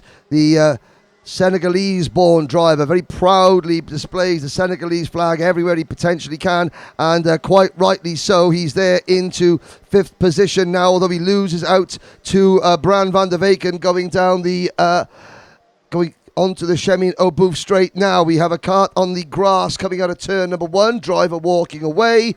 Another kart on the grass coming out of the banking, driver frustratingly getting back onto the track. Behind the top 4, Cameron Nelson now runs 5th. Here comes Maximov for a move on Higgins. New 3rd place driver, Boaz Maximov. Van der Weyken, Omaitre, Guccio, Guionnet, Van Wyk, Kjellerup, Giaquinto, El Homasani, Clancy and El Bassani are your top 15. Allez, c'est toujours Theo Palmer qui emmène ce groupe qui s'est reconstitué aux avant-postes de la course. On avait 2 pilotes qui s'étaient légèrement détachés il y a quelques instants. Et là, on est revenu sous l'impulsion de Caden Higgins. Higgins qui est en train de ramener le peloton de poursuivant avec Maximov également qui a gagné une position. Mais est-ce que Ashcroft va trouver l'ouverture sur Palmer? Rien n'est moins sûr, parce que Palmer défend très très intelligemment, et Maximov qui est 3e pourrait bien être le facteur X de cette fin de course en ce qui concerne la victoire dans cette catégorie junior. Maximov, regardez à l'intérieur là, qui va pousser, ouais, et c'est passé puisque Ashcroft a ouvert la porte et Maximov en a profité également. Palmer perd 2 positions. Look at that, Ashcroft opening the door down at turn number 3, and Theo Palmer cannot do anything about a whole freight train of go-karts coming through. We'll try and see where he has wound up. Let's have a little look there. That is Ashcroft leading Maximov 2nd. I think that could even be Caden Higgins now up into 3rd as they head down towards Technopark Corner.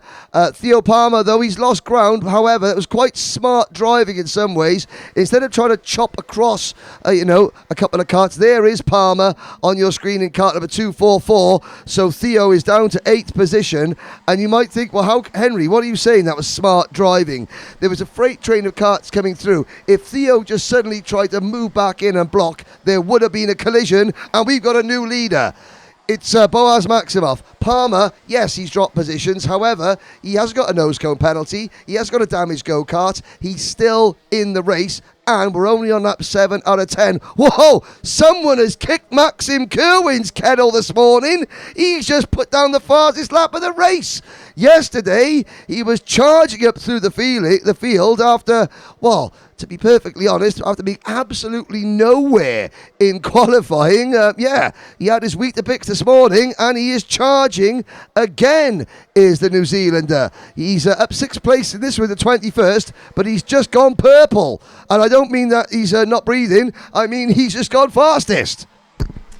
Allez, c'est toujours l'explication en tête de la course avec 3 pilotes. Et derrière, eh bien, c'est Mathis Aumêtre qui est revenu. Il avait perdu beaucoup de positions. Il est revenu en 4e position. Il va avoir piste libre devant lui pour soigner les trajectoires, alors que derrière lui, eh bien, on se presse pour gagner des positions. Mathis Aumêtre là qui a peut-être un bon coup à jouer pour aller chercher un accès-site d'honneur très sympa, alors que devant, eh bien, c'est la grosse bagarre entre Maximov, Ashcroft et Nelson. Qui va avoir le dernier mot? Rien n'est moins sûr. On va rentrer dans les 2 derniers tours de course dans quelques instants, et attaque, me semble-t-il, de Ashcroft pour le gain de la 2e position juste avant le virage du paddock. On va vérifier si c'est bien Ashcroft qui est passé. Oui, et il me semble bien que c'est le kart 222 qui est passé devant Maximov, Nelson et Aumêtre 4e. Here we go then. Now Cameron Nelson joins the top 3. Almatri and Guccio 4th and 5th, but they are some way behind. It's Ashcroft defending from Maximov into turn number 3. Ashcroft's Dan Holland Racing teammate Cameron Nelson is there in 3rd position. Oh, Kerwin, he's at it again.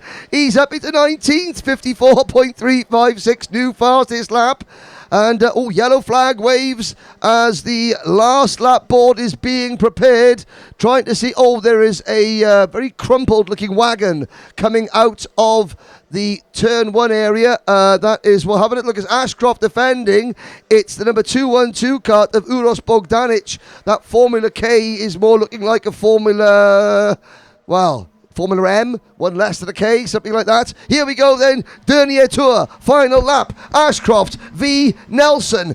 It didn't end well the last time these two were battling. Let's see if lessons have been learned. Ashcroft defends, watch Boaz Maximov trying to undercut them coming out of turn number 3.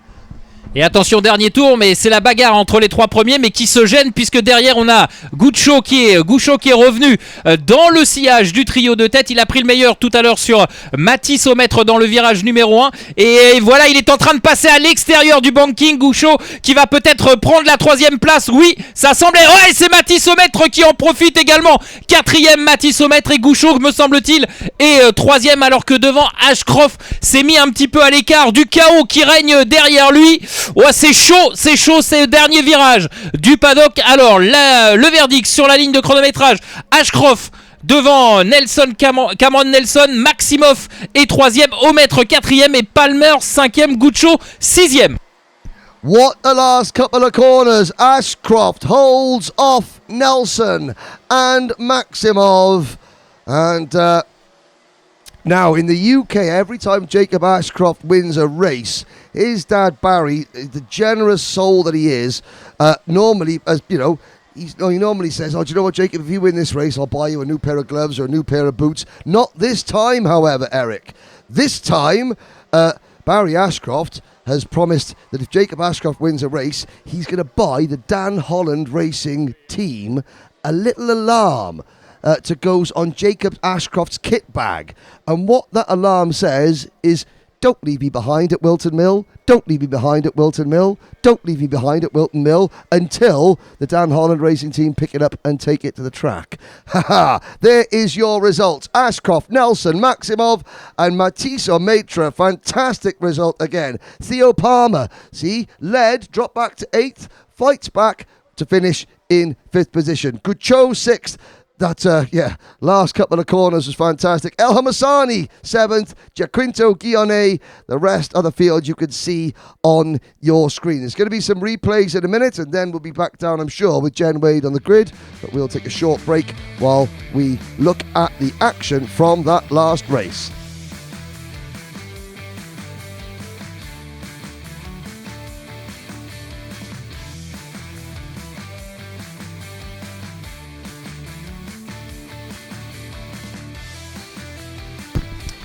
Voilà, on revoit les principales actions de cette manche qualificative de la catégorie junior. Il y a eu beaucoup de dépassements, que ce soit en tête de la course ou au cœur du peloton. Et en tout cas, ça a été très animé, surtout sur les 2 derniers tours où les positions se sont échangées de façon intempestive pour notre plus grand plaisir. Quel spectacle nous ont offert les pilotes, avec cette victoire au final d'Ashcroft devant Nelson et Maximov. Maximov qui pouvait presque prétendre à la victoire, mais il a été un petit peu trop généreux dans ses attaques et au final eh bien, il s'est fait contrer.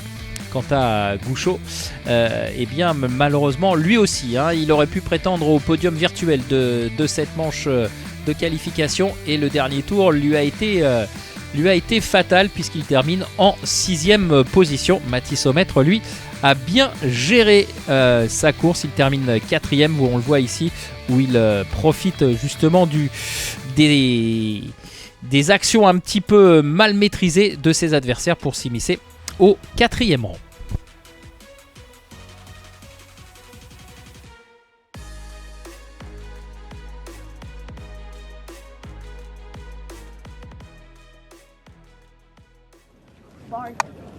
Here I am in the land of the kids. Actually, I feel quite tall while I'm here.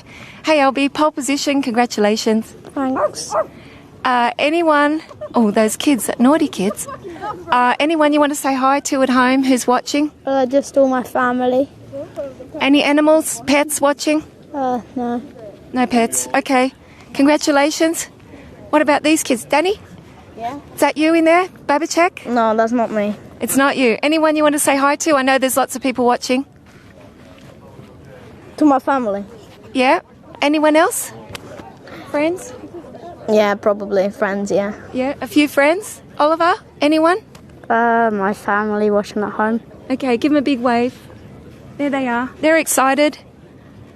You nervous? No. No. Savage. Don't think they're savage. Good luck, Albie. Thank you. There's Em over here. We're going to have a look at some nice pictures here on the grid before we have to run off. Hey, Em. Hello. What a nice view you have. Nobody in front of you. Yeah, it's always lovely being on the front row for a heat. It is lovely, and there's a little bit of rivalry here between you English guys on the front row, isn't there? Yes, in the UK as well we have rivalry. Yeah. What about how the level is? I mean, when you consider, we've seen you here as a champion, haven't we? Yeah, we won last year and we're hopefully going to try and do the same this year. Mm-hmm. But what's it like to be back here? Does it feel special because you did win? Yeah, it feels very good. Mm-hmm. And what about the racing? I know you have ups and downs, don't you? You always have ups and downs because it's so close. So maybe you can explain to us what the racing is like here in Le Mans. Yes, very, very tough. It's always very close, like last year. It was very, very close, but we just want to try and do our best and hopefully finish first. Yep. Okay. Wave to anyone that might be watching at home. Hello. Hi. We're going to say good luck. We're going to have a look at some nice pictures now and wish everyone luck. So, let's see some good racing. Thank you. Thank you.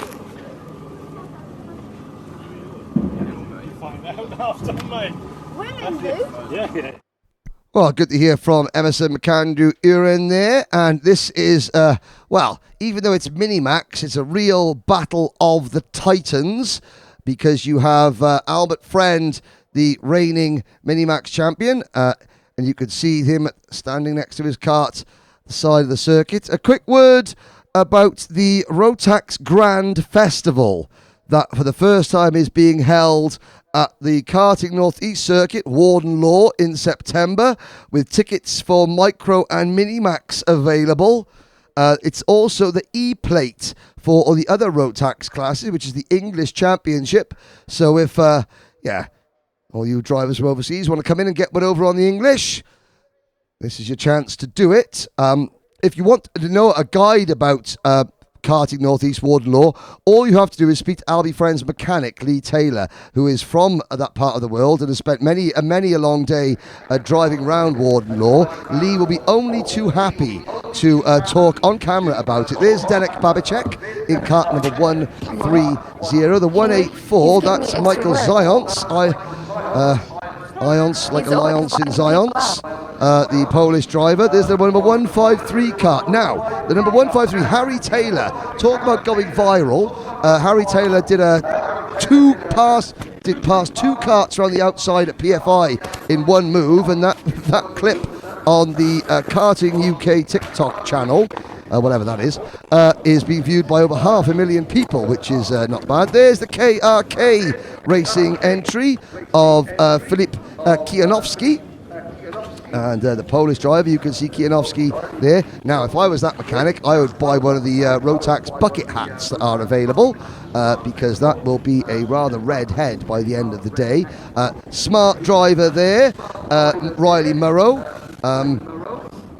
with his umbrella on, just staying cool and calm. The number 196 kart, that's Jeff Verbeek. One of the Bouvan Power drivers. Adam Mulvaney there, the Ray Haber's mechanic. I know that the 104 kart, I know that Adam wants to say happy birthday to his son. He's son's birthday, and of course he's here working, so a big happy birthday to young Mulvaney. But Adam is mechanicking Ray Haber. Ray Haber, the Lebanese driver, and Ray Haber's got a brand new crash helmet this week, debuting that as we wait for the signal to be given. Now look at Albie Friend. Doesn't want to get in his kart just yet. Standing at the side. There is one of our many drivers. That's Emilian Buell, Brand Racing team. Brand Racing, Daddy Brand's outfit is here represented in a bunch of classes. Let's move a bit further up the order. Alexander Rachkovsky for the KRK Racing team. I do wonder if KRK Racing had their ladder returned yesterday. Lucas Stordeur for another of the Bouvan Power drivers. Not quite sure about his mechanic's choice of flip-flops there. And for the first time ever, or the first time in several years, the number 157 kart is back. That's the Danilo Rossi chassis of the Emirati Express himself, Fariz Haroon. Archie Rogers Tyler. Now underneath that umbrella, Archie has got a fantastic Nigel Mansell-esque crash helmet, which is good to see. All he's got to do now is grow a moustache, which could take a little bit of time, considering he's only 11 years old. The number 124 driver, that's Vic van Kampenhout. He was 9th in this event a year ago, the Belgian driver. That's not a Dan Holland racing kart, that's an SFP racing kart, but using the Lando Norris chassis.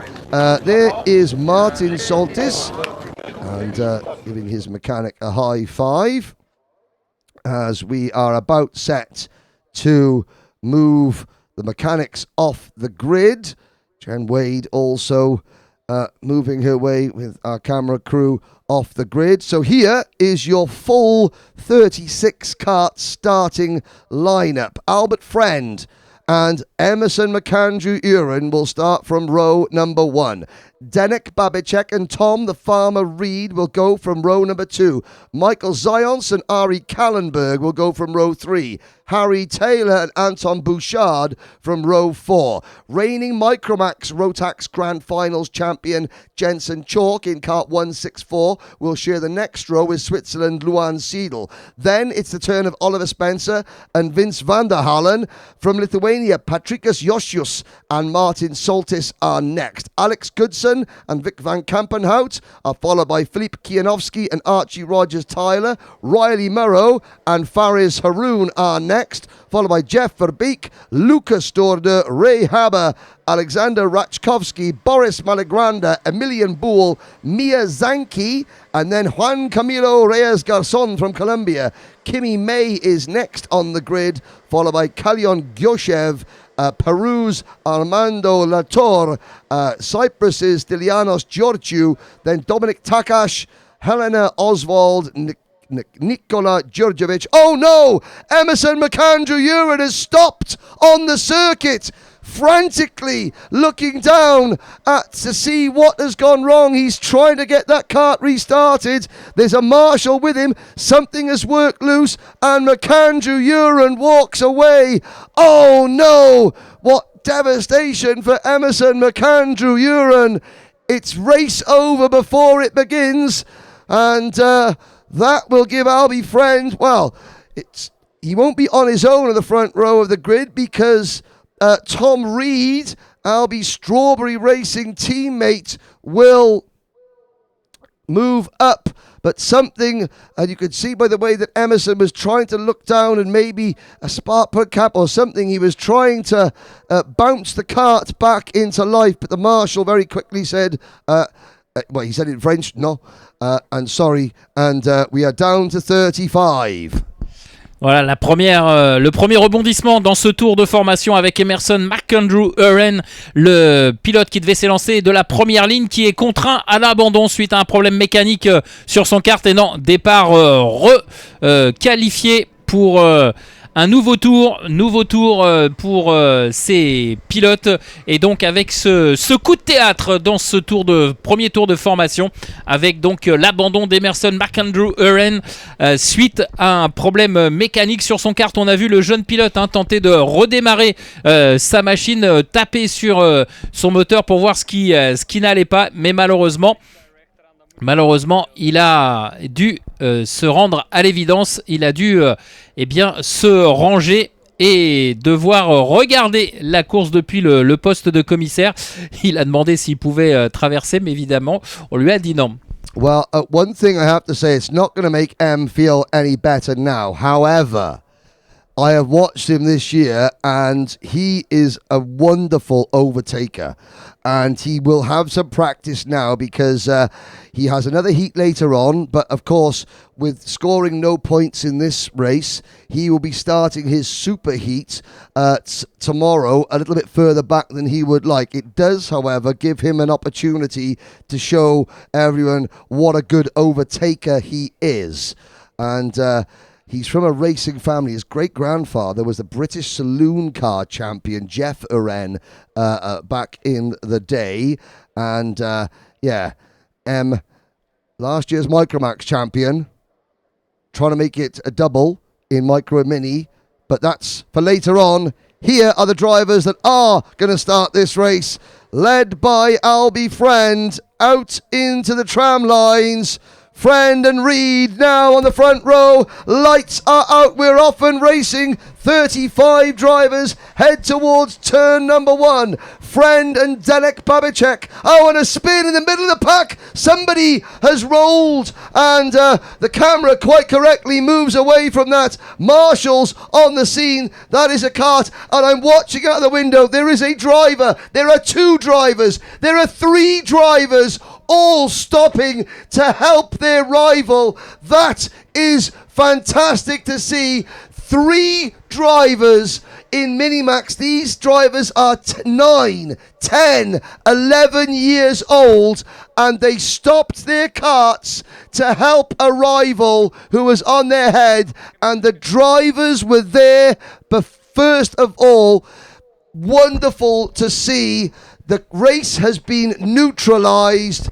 It is a full course caution. And do you know what? The 3 drivers, I'm going to give them a number check now. Let's see. Number 177, well done to Stylianos Georgiou. Number 166, well done to Emilian Buell. They were 2 of the 3 drivers that got out of their karts to help a rival. Now, the driver in question is now out of his kart and has walked away. Let's have a quick check of who that was. I think it could have been Ray Haber. It was either Ray Haber or, let's have a look, he who has not come round. Who else has been delayed? Right then, Helena Oswald, Juan Camilo Reyes Garcon and Ray Haber have not come round. So there goes Stylianos Georgiou. And across the line, I think Emilian Buell might have pitted with some damage on his kart. He's still going slowly down the back straight. We will get a name check on the driver who rolled their kart, and they find out the other driver, because there were 3 drivers who ran on a live racetrack across the circuit to rescue a driver trapped upside down. The marshals here at Le Mans were as quick as they could be on the scene, but of course they're off track, so well done. That shows that Yes, sportsmanship still alive and well. There we go. Sorry to hog the microphone there, Eric. The race clock is still running, so we're on lap 2 out of 9. Friend continues to lead the way. Voilà, vous l'avez compris, hein, la course est neutralisée pour l'instant suite à cet accrochage multiple dans le premier virage, avec surtout un kart qui s'était retourné et le pilote qui était resté coincé en dessous. Et Henry expliquait que trois autres pilotes s'étaient portés au secours du malheureux. Alors pour l'instant, on a McAndrew Wren qui a abandonné suite à ce problème mécanique. Ray Harbour également fait partie de cet accrochage. Juan Camilo Reyes Gardon est lui aussi a abandonné, et Elena Oswald a également abandonné. Voilà, c'est reparti à l'instant même sous les commandes de Albert Friend qui menait ce peloton avant la neutralisation, et c'est reparti pour le jeune Britannique qui tout de suite imprime un rythme très rapide à ce restart. Yeah, Albie Friend really caught the rest of the field napping there. He had slowed everybody down coming into Virage de Technopark. And then I think he may have seen the green flag waving or being prepared and just built the speed up. And I've got to say, Babicek, Taylor, Spencer, Chalk, Zions and the rest, they were caught napping. Now, of course, the nature of this class means that it's very difficult to pull away as we look at a change for third place. That is Jensen Chalk moving up into P3 as Friend leads them across the line. Last year, Chalk and Friend finished first and second in this race. Now Chalk having to defend a little bit from the number 142 kart of Oliver Spencer, the KR Sport driver. Babicek following Friend, then it's Chalk, Spencer behind them in 5th and 6th places. That is Harry Taylor and Michael Zions. Tom Reed has dropped back to 7th, followed by Seidel, Goodson, Bouchard, Van der Halen, Soltis and the rest. Albert Friend est toujours aux commandes de la course avec Babicek dans son sillage. Jajanchek a pris la 3e position il y a quelques instants aux dépens d'Oliver Spencer. On retrouve 3 pilotes britanniques aux 4 premières positions, et Babicek qui va tenter de revenir sur Albert Friend qui a parfaitement maîtrisé ce restart et qui pour l'instant est à l'abri d'un quelconque retour. Et attention, parce que derrière Jason Sheck se retourne par rapport à Oliver Spencer qui est très très menaçant dans la ligne droite des stands. Ouais, voilà, qui fait signe Spencer. Alors est-ce que Spencer va prendre le meilleur sur Schalke? Pour l'instant ça n'est pas le cas. Les 4 hommes qui se sont largement détachés par rapport au reste des poursuivants.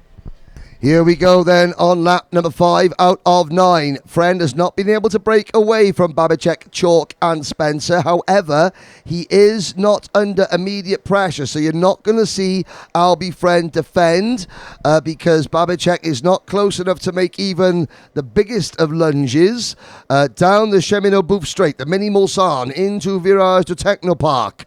And behind them in 5th and 6th, Zions and Reed are then followed by Taylor, Goodson, Seidel, Bouchard, Soltis, Van der Halen, Van Kampenhout, Kianowski, Kallenberg, Malagranda, Verbeek, Zanki, Rachkovsky.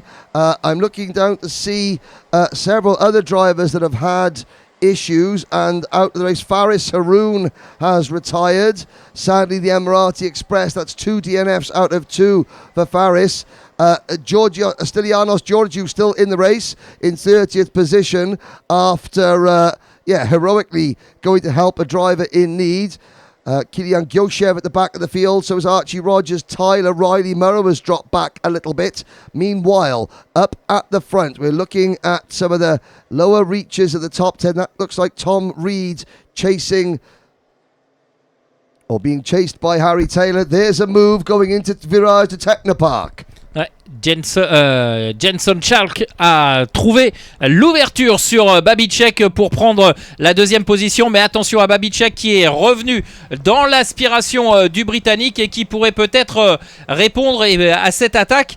Et derrière, attention parce qu'on est revenu également très fort pour Spencer, le numéro 142. Spencer qui est juste dans l'échappement de Babicek. Babicek qui va devoir être très très prudent s'il tente une attaque parce que ça pourrait encore une fois se retourner contre lui comme on l'a vu dans les courses précédentes, alors que devant eh bien c'est la promenade de santé pour Albert Friend qui est largement détaché puisque suite à cette attaque de Jenson Chalk eh bien et Chalk, Babicek et Spencer ont perdu du terrain par rapport au leader Albert Friend qui est maintenant à 2 tours, qui va entamer ses 2 derniers tours, logiquement se dirige tout droit vers une victoire plus que limpide. Well, there goes Spencer into P3. And Babicek now slips back to 4th. Reed, after a slow getaway, is gradually making his way back towards the front. So too is Harry Taylor. He now is battling with Zions, the number 130 kart there, looking at Babicek, the TEPS racing driver. Just following in Spencer's wheel track, Martin Soltis has made the fastest lap of the race. Looking down there, Martin Soltis is running in 10th position. We're on lap 8 out of 9. Will and Albie Friend does have a lead of just under 1 second over Chalk, who is pulling away from Spencer. Spencer under a little bit of pressure from Babicek. Spencer misses the apex at the virage to Technopark, and that is going to give Babicek a bit of a run as they start their final lap. Spencer checks over his shoulder. Babicek having a little look, going into turn number 1 possibly. Allez, nous sommes dans le dernier tour. Albert Friend qui va logiquement, sauf catastrophe, eh bien, aller chercher cette victoire, alors que derrière, Chalk et Spencer sont toujours au coude à coude et Babicek espère peut-être une ouverture, une opportunité dans ce dernier tour pour peut-être reprendre une place sur le podium virtuel de cette manche qualificative. Mais Babicek qui est un tout petit peu moins à l'aise dans ce secteur qui mène vers le banking. Attention à l'attaque à l'intérieur. Wow, c'était très chaud là entre Chalk et Spencer. Est-ce que ça va tourner à l'avantage de Babicek qui est mieux ressorti et qui dans la ligne droite pourrait prendre au moins une position? Et attention parce que derrière c'est revenu Tom Reed qui pourrait lui aussi venir semer le trouble dans ce groupe de chasse. Alors la victoire pour Friend, ça c'est sûr. Chalk deuxième et Spencer finalement troisième, Babicek quatrième et Tom Reed cinquième. Well, it all went wrong at the hip at the banking at the final corner. Alex Goodson and Luan Seidel coming to grief. I didn't quite see how it happened. There's one of the carts is parked in the barriers. That's Luan Seidel. Alex Goodson looking to see where he has crossed the line. The answer is 17th, but Albert Friend taking the win from Jenson Chalk. Oliver Spencer hanging on to 3rd from Babicek, Reed, Zions, Taylor. Then it was Soltis who finishes in 8th. He capitalised on that incident between Seidel and Goodson. Anton Bouchard from Andorra finishes 9th. Vic van Kampenhout rounds out the top 10 ahead of Vince van der Halen, Ari Kallenberg, Filip Kianowski, Boris Malagranda and Jeff Verbeek. There is a look at the lower finishing order. Further down the pack, Patrick Josius finishing only 23rd, the Lithuanian who was 8th 2 years ago in the Micromax class. And, well, you see Faris Haroun classified 31st. And, of course, then we had DNFs for Helena Oswald, Juan Camilo Reyes Garzon, Emilian Bull, Ray Heber.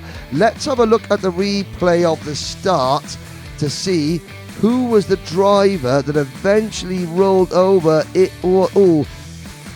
was Helena Oswald who rolled her cart, and you can see in the background there drivers running over. So we can now tell you that it was Juan Camilo Reyes Garzon, Emilian Bull, Ray Haber and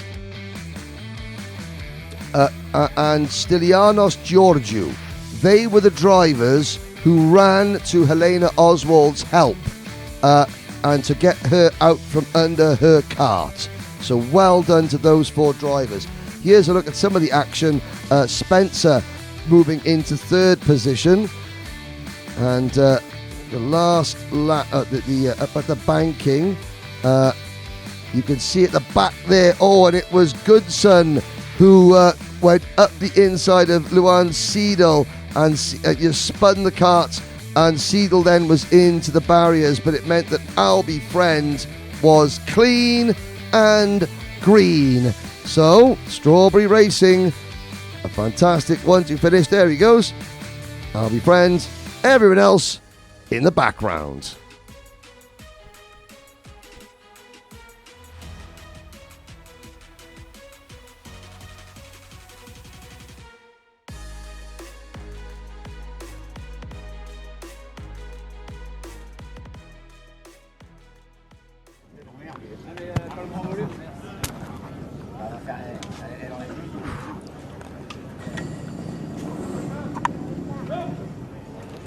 It's a little bit hot.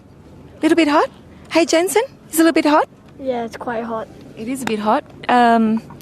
What do you think? We're a little bit past halfway mark, I guess. Yeah. Yeah. What's happening down here? Race 2, Heat 2 for micro. How did it go yesterday? It went very well actually. I started P24, and on the start I made up a lot of positions. So I went up to like P15, and then on some other lap I came and I passed another guy and went up to P14. That's fantastic. Yeah. Really Happy with that? Very happy. Now tell me, where do you live normally? By the way, we live in Dubai. So yeah. Yeah. So it's also hot there in the UAE. Anyone you'd like to say hello to at home? Not really. At my home, maybe my cousins. Yeah. Okay. Say hi. And I have to have just one quick word with your mechanic. Okay? Good luck. Have fun. Thank you. Now, you're a little bit taller than the first time we met. When was that? Shogo? Endo? I don't remember, but yeah, more than 10 years ago or something. I think so. Yeah. Maybe 10 years ago. But I know you're a Japanese champion in the go-kart. You've been to the grand finals 3 times? 4 times. 4 times? Okay, and counting.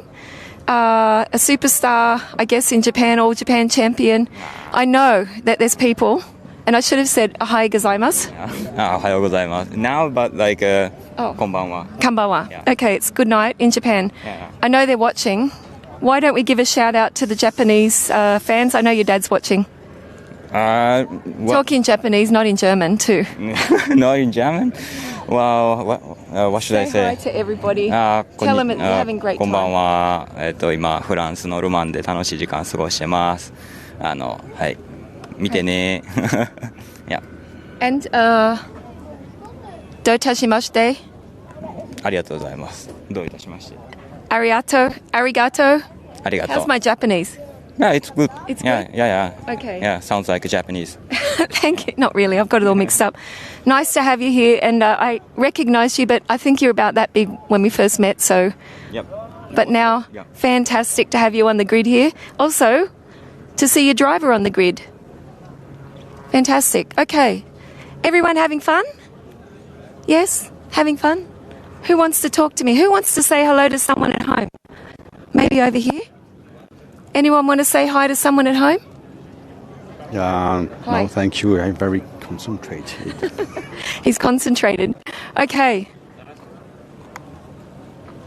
So here we are, Micromax Race 2. Say hi to anyone at home?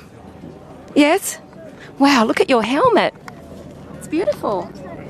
Anders. Huh? Andreas, are you having fun? Yes. Yeah.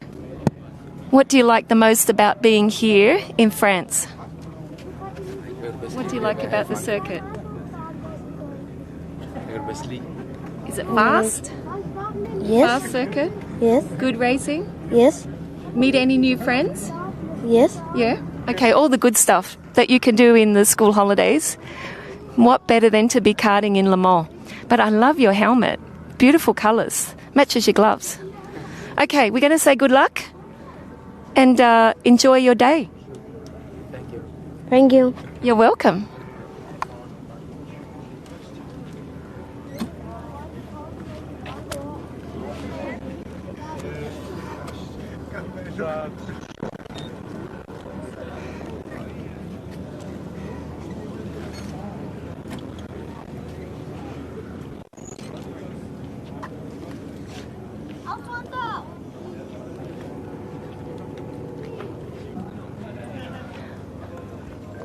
I've met a little girl that I know, and because she's an Aussie, I'm going to have to say hello. Okay? Hey, Ava. Hi. Hi, have your drink. You going to have a drink? Yeah. She's going to have a drink and cool down. It's really, really hot on the grid. There's your mechanic. He's looking after you. It's hot, isn't it? Ooh. I know. They're sitting here. I mean, they're so brave and so strong. Have a drink so that you are nice and hydrated. Now, Ava is one of the girls on the grid, and I know that she's in. We'll have a chat while she's having a drink.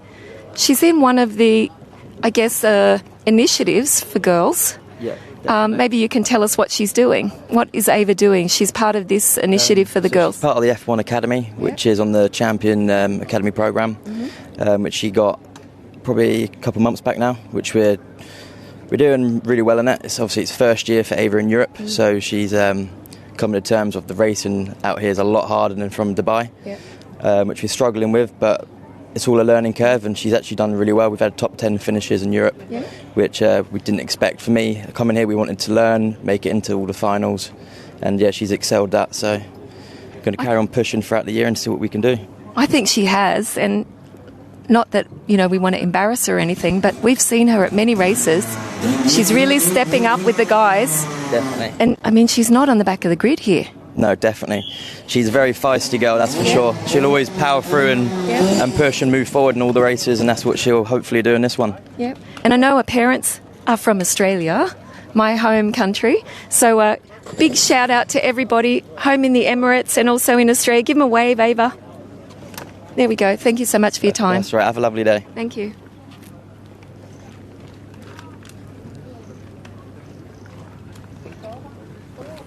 You've still got like 1 minute. Well, there's Ava Lawrence getting a well-deserved little top-up of fluids before she starts her next race. She's actually of the 5 drivers that competed in this race last year in Micromax, who are back in Micromax this year. She finished 9th last year. She's the best placed driver who is returning to the class this year. Quick glance at, there's a famous name, Zip Kart, back on the international stage. Roger Pitchford is here from the RPM Racing Engines. David Bell-Chambers, a very, very talented driver coach as well. They've got 3 good drivers. Alfie Mayer was very quick yesterday. There he is in the number 33 kart. Benedictus Masiokas and Albie J. Stubbs also showing good promise, but it's a learning experience for everybody. Benedictus's dad sort of made a little error with a gasket yesterday and forgot to put one in. He was like shaking his head saying, I just, it's new, just forgot to do something. There's Charlie Page in kart number 15, but there's Austin Oman, the son of former international kart racer Tristram Oman for the Sam Pollitt Racing team. Sam Pollitt Racing, really one of the leading teams in the UK this year. Team boss Sam Pollitt is not here this weekend because his young daughter is a page girl at a wedding, and Sam didn't want to miss that one. Well, he was told he didn't want to miss that, and the rest of the team are here. I'm sure Sam is probably, if you're at a wedding and suddenly you hear my voice, it's only Sam listening into the live stream. Sam, shh, the speeches are on. Behave yourself. Charlie Page, I haven't seen if Mrs. Page has got her green wig on today. She normally does. No, it's still, Charlie's one of the drivers who, every single time he goes out. He always has a little look. Now, let's have a look for Charlie Page as he comes out. He will glance, as he crosses the start-finish line, he will glance to the right-hand side just to see where Mum is. There he goes. He's just spotted. Yep, looks over his shoulder just to see where Mum is. That's a little... a security blanket for him. These are the youngest drivers we have here. And it's going to be Austin Oman and Joshua Cook on the front row. Then Dominic Rosa and Charlie Page on row number 2. Achilles Peruzzi and Matthias Drexler on row 3. Alfie Mayer and Mark Andrea Quesada on row 4. Then it's Baptiste Augustine and the Queen of Kashmir, India's Attica Mir. Maria Roberto is having the race of her career so far. She starts alongside Felix Chang. And hello to everybody out in Chinese Taipei and the island of Taiwan who are cheering Felix on. Apparently Mark Baines, who is looking after Felix, has only had to beat him with a stick 5 times so far. That's good for Frag. Pedro Faria from Brazil and Ava Lawrence are next. Then Maximilian Rachkovsky, Jan Wozniak, Simon Villegas and Maximilian Kiel, followed by Harris Barber, and Jensen Walker. Andreas Kellerup and LBJ Stubbs are next. Then Jules Schech and the happiest man on the grid, Jensen Hammond, followed by Alex Baroni and Max Moore.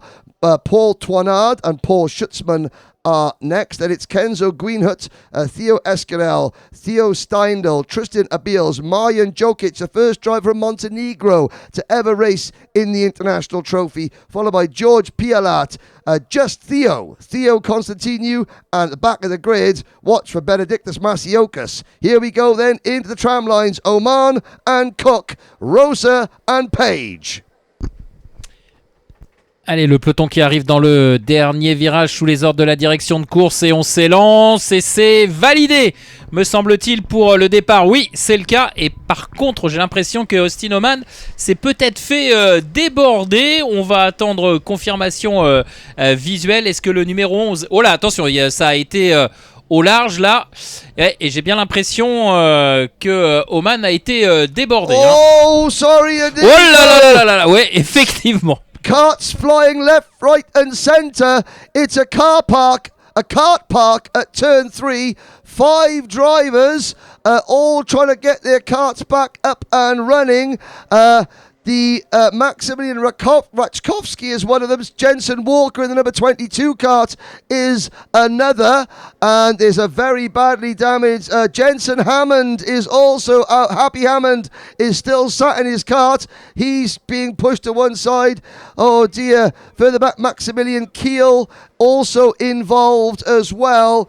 And I'm looking to see it's Theo Steindl in the GKS Lemons cart that has got a left front corner ripped off, and drivers all running back to the marshal post. That is good to see, but certainly that has blown the race wide open. Joshua Cook leads from Austin Oman as we head into turn number 3. Page and up into P4, Attica Mir. Voilà, beaucoup de grabuge là dans ce premier tour avec pas mal de pilotes qui sont allés visiter les bas-côtés de la piste. Pendant ce temps-là, eh bien, c'est Joshua Cook qui est aux commandes de la course, hein, c'est ce que je vous confirmais. Austin Oman qui n'a pas pu conserver son leadership et ils sont passés sur la ligne de chronométrage avec derrière eux Charlie Page, Alfie Mayer et Attica Mir. On va donc suivre ce deuxième tour avec 2 pilotes qui se sont légèrement détachés du reste du peloton, avec notamment Joshua Cook et Austin Oman. Voilà qui est fait. Charlie Page est 3e, Alfie Mayer 4e. Pas de changement pour les 10 premiers du classement provisoire. Derrière, évidemment, ça a bougé pleinement, puisque avec ces 2 accrochages, et dans le premier virage et au virage numéro 4, eh bien, la physionomie du peloton a été totalement revue. Well, on to lap number 3. Cook leads, but only by a whisker. There is our third place driver, Charlie Page. Alfie Mayer running in 4th in that number 33 Zip cart. And the British kart manufacturer made famous, well, Mark Hines, late Mark Hines, and then his son, the late Martin Hines, who was known as Mr. Karting in the UK. It's now Martin's it's his son-in-law, and son, Luke Hines, the son, and Big Earl, his son-in-law, and of course Martin's daughter Tuesday Hines, who have brought the Zip name back. They've handed over the reins this weekend to Roger Pitchford and David Bellchambers, and Alfie Mayer is putting, well, Mr. Karting will be very, very proud indeed the way that Alfie is driving, but Alfie has got a problem because the Queen of Kashmir is bearing down on him in 5th position. There she is in the number 13 Dan Holland racing kart. Harris Barber and LBJ Stubbs, they run 6th and 7th, and they have gained lots of places from the first thing. Felix Chang is 8th, then Pedro Faria, Matthias Drexler, and Ava Lawrence up into 11th. Allez, en tête de la course, il y a maintenant des différences très nettes qui ont été faites. Joshua Cook et Austin Oman qui sont devant. Austin Oman qui semble vouloir patienter, peut-être attaquer dans les derniers instants parce qu'il est très très pressant. On a l'impression qu'il est assez facile derrière Joshua Cook. Est-ce qu'il attend pour doubler ou pas? On va le savoir dans quelques instants. Et puis derrière, 3 autres pilotes qui sont largement détachés du reste du peloton, avec Alfie Mayer en 3e position qui emmène dans son sillage Atiga Mir, et un tout petit peu plus loin derrière, il a perdu un petit peu le contact, c'est Charlie Page qui est en 5e position, et ensuite le trou est fait sur le reste du peloton. Mais attention quand même à Austin Oman qui semble être assez facile derrière Joshua Cook. Est-ce qu'il attend les derniers instants pour dépasser? On va le savoir dans quelques instants. Dominic Rosa, the Hungarian driver who started quite high up the field. He's dropped back to 25th, but he's just set the fastest lap of the race. Georges Pialat is slowing down past our commentary box. The 2 leaders, nose to tail, they all come across the line very shortly to complete lap number 5 out of 9. And we're seeing no battling. Alfie Mayer moves into 3rd. Attica Mir is there in 4th. Page on the Synergy chassis has dropped to 5th. But Page still having a very, very good international trophy so far. LBJ Stubbs up into P6, and I know that Albie has got a lot of help from British touring car drivers Jade Edwards and Joshua Cook, and if they're watching, obviously Joshua Cook, Joshua Cook's a ginger, and the sun and gingers don't mix. That's why Josh is not here. He maybe have a British touring car race as well, but we'll brush over that fact. But I know that they follow LBJ Sub's progress very, very much indeed. They've helped out LBJ quite a bit and his family. And here we go into Virage de Technopark. Once again, Cook and Oman. When they start to battle, watch how quickly Alfie Mayer and Attica Mir close in. 4 across the line with 2 to go. We start with 3 to go. We start lap 7. When does Cook begin to defend from Austin Oman? Allez, il reste 2 tours à parcourir et c'est toujours Joshua Cook qui mène les débats dans cette course micro. Mais comme je vous le disais, Austin Oman est derrière. Je sais pas s'il est capable de dépasser ou s'il attend juste le moment opportun. En tout cas, il est très très très présent. Alfie Mayer, lui, s'est mis un tout petit peu à l'abri de la pression de Attica Mir. Et Attica Mir 4e. Quant à Charlie Page, il est solitaire 5e. On le voit dans la ligne droite du chemin au bœuf. Là, il est à 1,5 seconde derrière le 4e. Et il a le même écart d'avance sur le groupe de poursuivants. Allez, dernier tour toujours emmené par Joshua Cook avec Austin Oman dans son sillage. Est-ce que Oman va être capable de prendre le meilleur sur Cook? C'est tout l'intérêt de ce dernier tour. 2 to go. We watch the 2 leaders further back in the pack outside the top 10. Baptiste Augustine runs in 11th, followed by Benedictus Masiokas.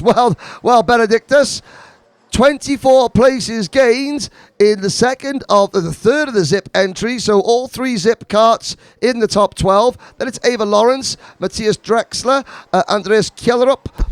Ils se sont accrochés, les 2 leaders. Sorry, Henry. No, Murrow up over Cook, and it's Alfie Mayer who inherits the lead.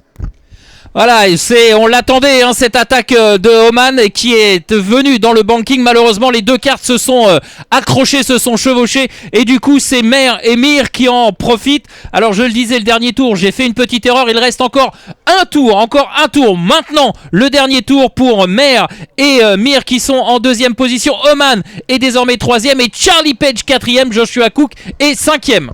One lap to go. Alfie May, this could be Zip's first international race win in a long time.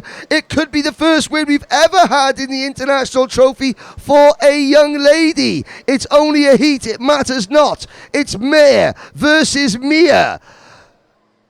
Alfie May versus the Queen of Kashmir through the Maison Blanche S's out towards the banking. Cook is down in fifth. Oman has dropped even further back. I'm not even sure if he has come round.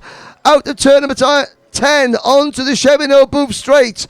Alfie May, it has been so long since the Zip name has been on top in international kart racing. And Alfie May has brought them back onto the very top step of the podium. He wins Heat 2 in Micromax, and that is still a record-breaking finish for Attica Mia P2 for the Queen of Kashmir.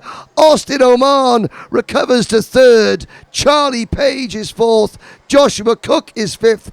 Albie J. Stubbs is seventh. Harris Barber eighth. Felix Chang is ninth. And well, I mean, I hate, people think that because I'm Welsh, part of the UK, that I sound biased. I'm not. However, the top 8 drivers in that race are either British or are run by British teams. It just goes to show why the Grand Festival is coming to the UK, why British drivers are so successful. The British Championship is like a mini World Championship, it has to be said. And I would strongly recommend to any of you overseas drivers, come to Warden Law in September and you'll be getting an education, if not a ticket, but for the Grand Festival. Wow. Quesada 9th, Augustine 10th, Masiokas from 36th to 11th. Then Faria, Lawrence, Roberto, Peruzzi, Drexler, just Theo up 18 spots. Here's another look. Now, it was all nice and safe and clean through turn number 1. A couple of drivers running wide, more than running wide. I couldn't see spinning backwards. That was the incident at turn number 3 that where we lost 5 drivers and had a lot more delayed. But here's the battle. It was Oman looking to the inside. Cook comes across. Oman up and over. They both continue, and Alfie May, saying thank you very much, takes the win. And look at Attica. She's happy as well. She knows that's a great result for her. Oh, Micromax, we'll see them a little bit later. Now we will go to a brief commercial break so we can say thank you to the sponsors that make this coverage possible.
Capturer cette sensation? Rien de plus simple avec la caméra casque Cambox. Design ultra discret, adapté à tous les casques. Avec sa vue immersive unique au monde, capter vos émotions de course en toute sécurité. Caméra casque Cambox, the safest immersive memories.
Welcome back, ladies and gentlemen. Senior Rotax is up next. The drivers are down on the grid. Now, let's have a little look there. Pole position, that'll be Lewis Gilbert. Now, from this, I can't quite see if he's driving kart 495 or 496. Apparently, it is very easy to mix up a 5 and a 6. Especially if you're Danish.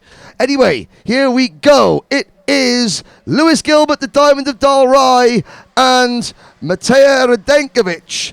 It is kart 495. That's the one. It's not 496.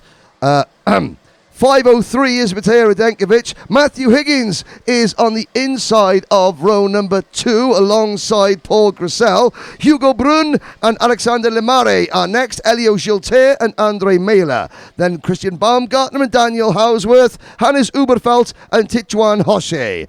Josh Turnbull and Alexandra Aim are next. Then it's Robbie Storder, Tom Vuo, Cem Argun and Felipe Falk. Followed by Paul Hamburg, Manolo Sondin, Senior Peish Orenball. The only all-female crew here, Senior Peish Orenball and her mechanic Julia Leopold. Then it's Gustav Usakovs, Thomas Palette, Martin Reiskens, Alexander Volta, Adrian Morin. Sadly, it doesn't look like Totash Balash is out on the circuit. Then it is Ivan Sandona, Yakish Topal, Valentin Longui, Matteo Bordier, Lola Gervais, Patrick Lipovic, Oscar Lambert, Jack Maidment, and Mehdi Lassuade. 10 laps under beautiful blue French sunshine. Apparently, it is not as warm back home in Scotland, but it is lovely here for Lewis Gilbert, the Diamond of Dalry. Allez, on est en train de former ce peloton avant le dernier virage pour lancer ce départ de la catégorie senior. Et on vous rappelle que cette course va se disputer non plus sur 9, mais sur 10 tours. 10 tours à parcourir dans cette catégorie senior. Le peloton emmené par Lewis Gilbert avec Matej Radenkovic à ses côtés sur la première ligne. Est-ce que l'on valide ? Non, on ne valide pas ce départ. Faux départ donc pour cette manche senior. Décidément, les seniors ne donnent pas l'exemple. On a vu tout à l'heure les mini et les macros réussir leur envol dès le premier tour. Et là, pour les seniors, évidemment, il y a un peu plus d'enjeu, un peu plus de pression. Mais voilà, on va refaire un tour de formation et cette fois, espérer que tout se passe pour le mieux. Now, I am looking at Totash Balash, who is sat at the exit of pit lane.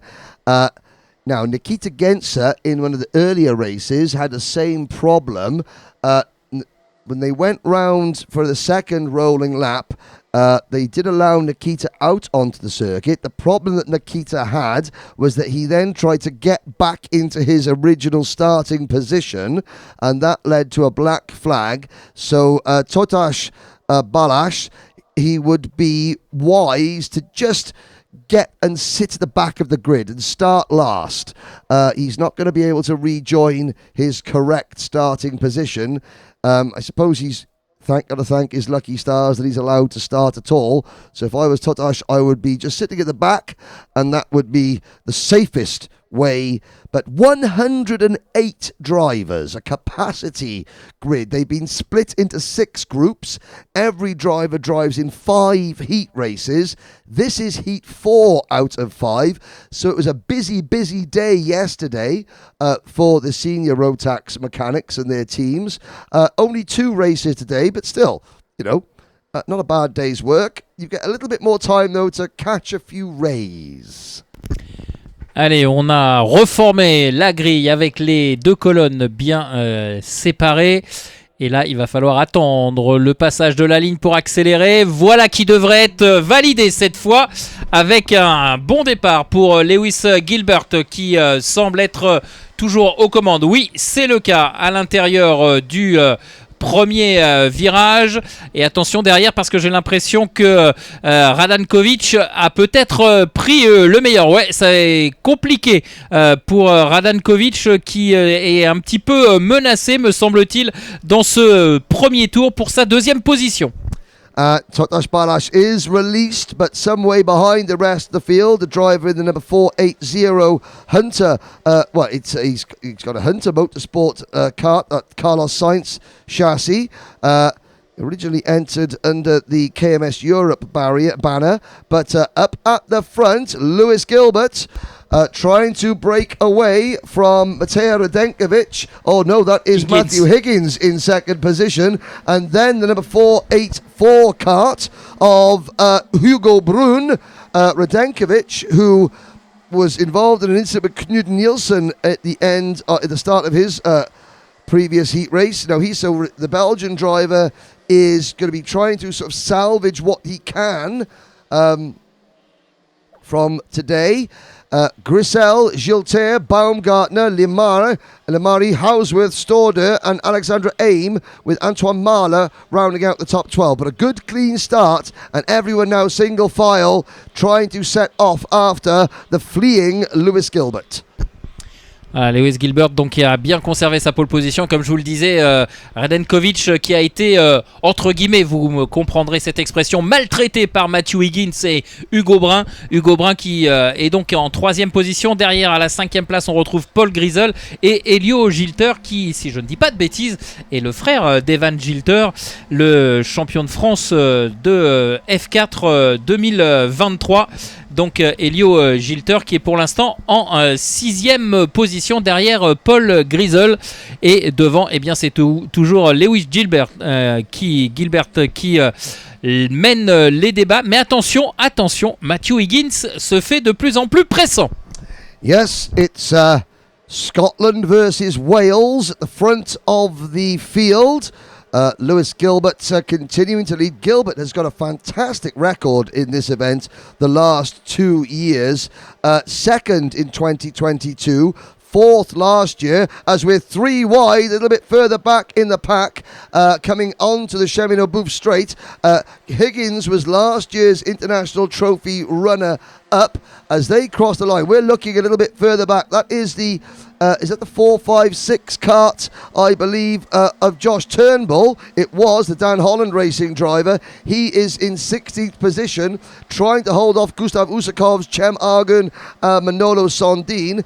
A little bit further in front, the 402 of Alexander Lemare. He is in 8th position. Oh, one of the GKS Lemons karts, those bright, Belgian liveried machines in the middle of the pack. I think that may have been Robbie Storder he's in the green and white Bouvin Power kart.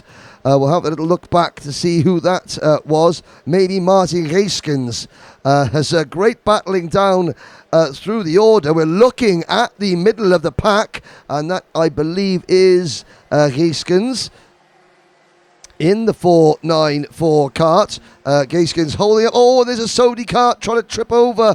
That is a Titouan Hoche getting involved. We're looking at the middle of the pack, because up at the front, Gilbert and Higgins have put a little bit of clean air between themselves and Hugo Brun, with you can see there's the 3rd, the 4th, 5th and 6th place karts on your screen. Radenkovic, Grizel and Gilter. Ouais, Gilter qui est en train de revenir sur les 2 pilotes qui étaient devant lui, à savoir Paul Griesel et Matej Radenkovic, pour le gain éventuel de la 4e position.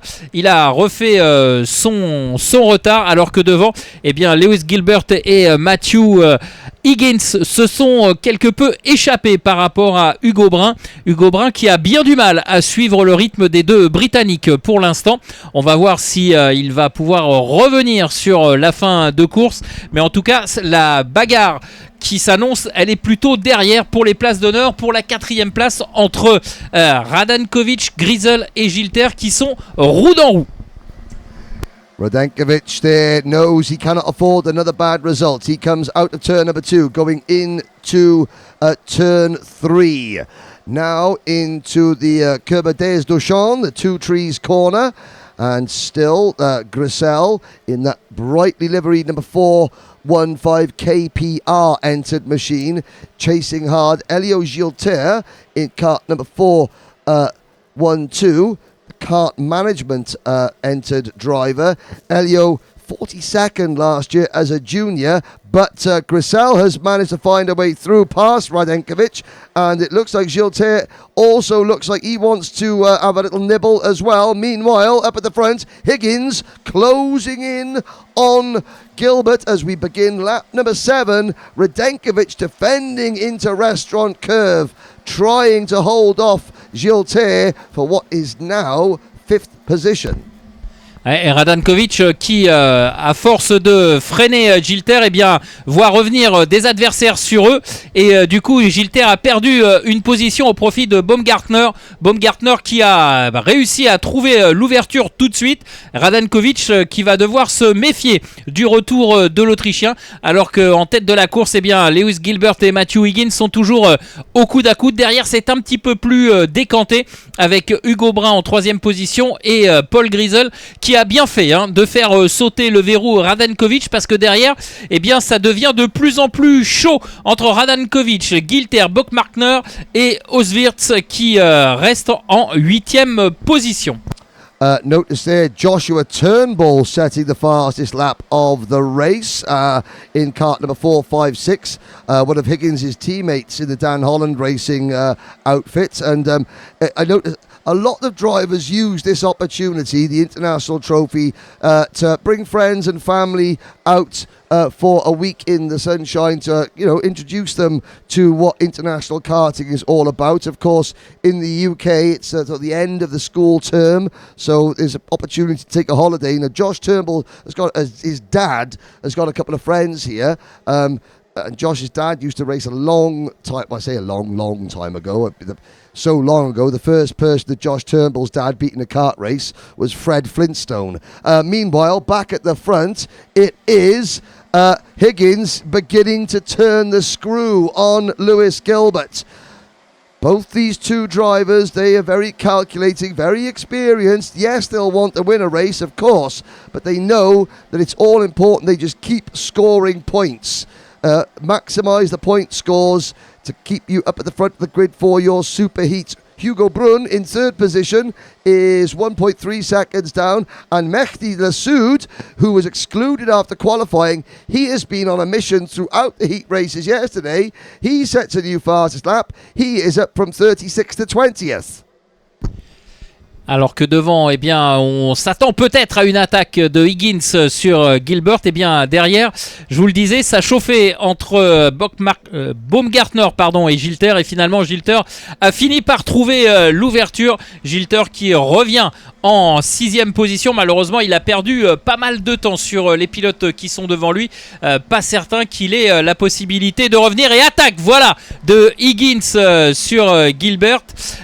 C'est chaud. On le voyait venir entre les deux pilotes.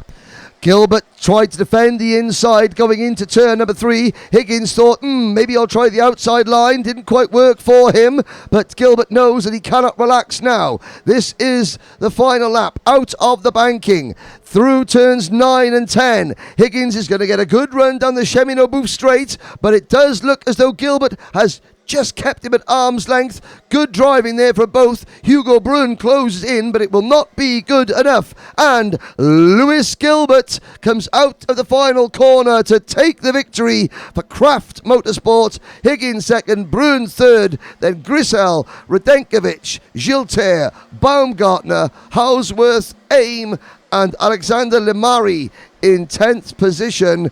Looking down the order, let's see, big moves for Mehdi Lassoud, finishing 17th from 36th on the grid, and once again a good job from Oscar Lambert.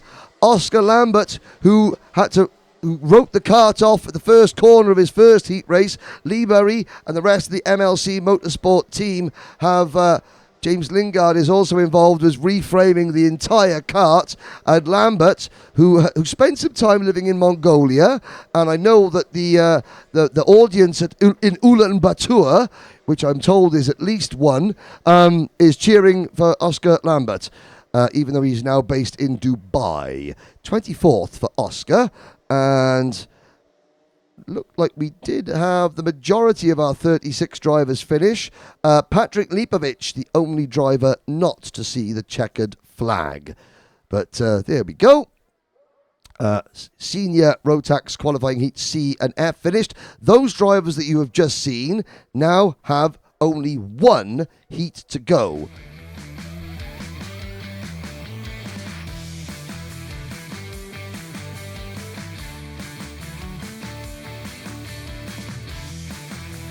Now, a quick look back at some of the highlights, and I have to say that luckily there were some highlights back in the middle of the pack, some three-wide action. That's Josh Turnbull fending off a hungry pack of karts. Now, Higgins took his time to sort of compose himself. Smart, mature driving from them as we look at the next race. The next heat race will be Senior Rotax B versus D.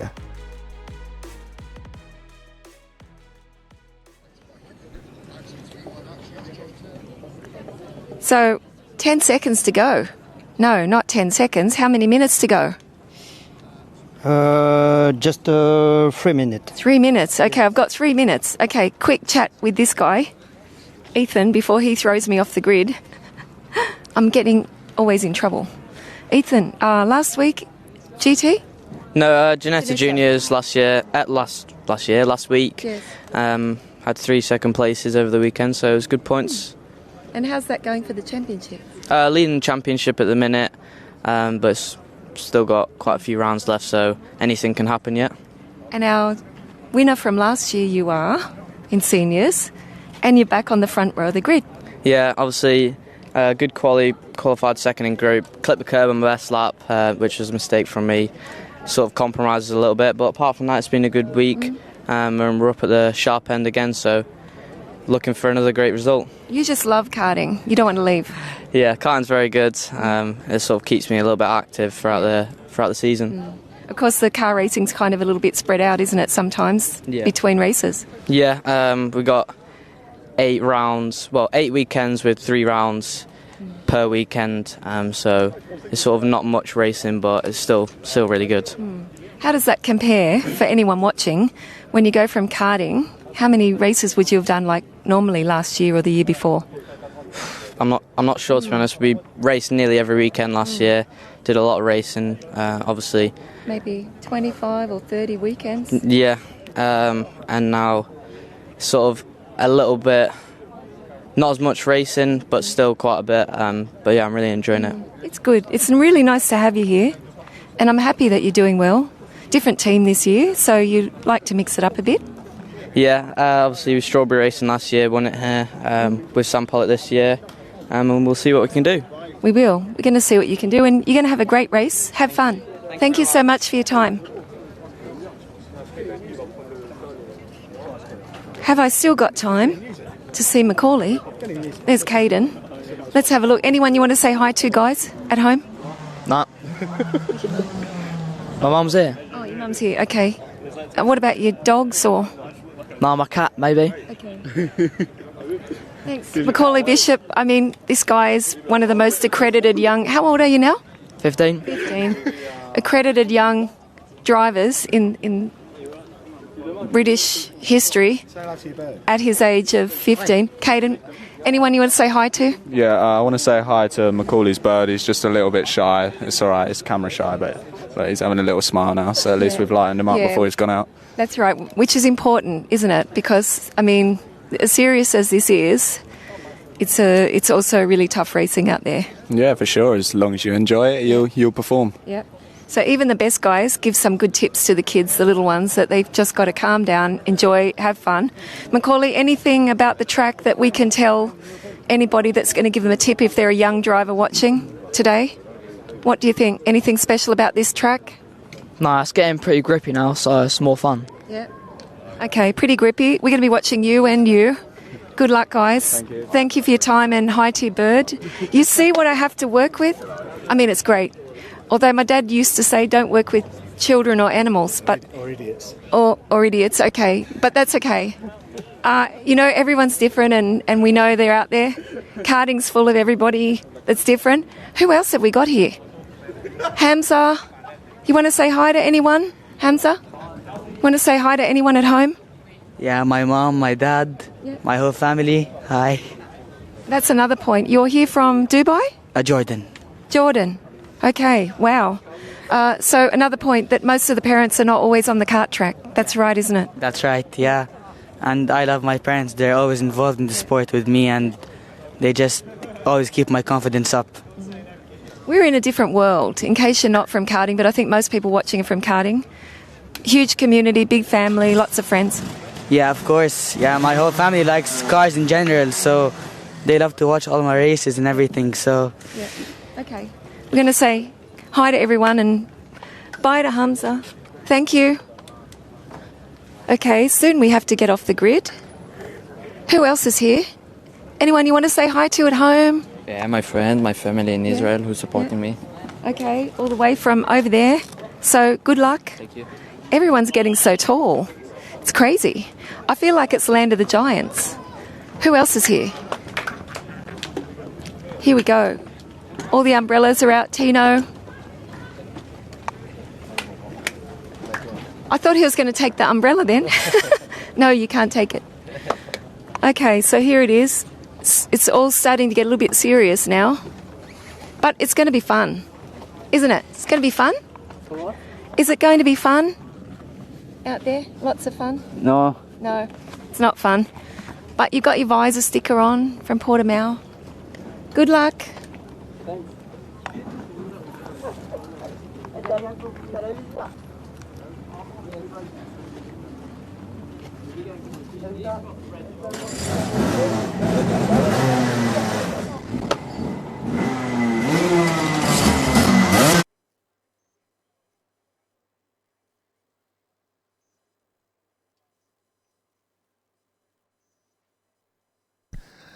Thank you very much, Jen, as the grid clears, leaving the next list of drivers. Now, Nolan Lamore, number 414, champion here 2 years ago. There is Simon Perigny and Svea Uben in kart number 446, the GKS Lemons team. A big hello to Paul and Kuhn Lemons and the entire team at Genk in Belgium, where that team is based. There goes Hamza Al Fayez.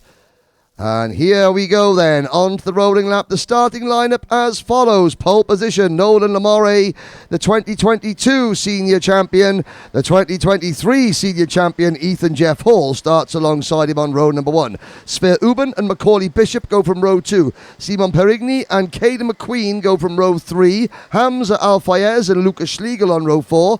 Then it is Patrick Donitza, Julian Kovacevic, Titouan Lescalier, Tino Sidler, Yam Pinto, Lizzie May Mentia, part of the inclusive Alpine Inclusive Driver Program. Mitch Haynett and Armand Hamilton are next. Georgios Kafantaris, third here a year ago, starts alongside Anthony Bio, followed by Alessandro Amati from San Marino, Tino Potier, Rafael Moreau, Alexis Storkson, Ilyan Yankov from Bulgaria, the notorious BIGI, Alessandro Biggi, and then Anya Levar from Slovenia, Hugo Page, Hugo Vedish, Matej Vico, Diego Trigagnesi, and the rest of the starting lineup: Romain Bonetto, Hugo Valle, Tilian Fernandez, Adriano Vera, Fotini Theodorou, the Cypriot lady, whose kart is on the dummy grid. Now, will they get that Craft Motorsports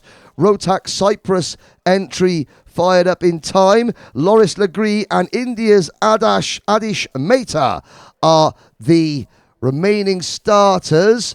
They're working hard on Fotini Theodorou's kart. Will she get into the race? Are we going to have a clean start the first time of asking? No. No.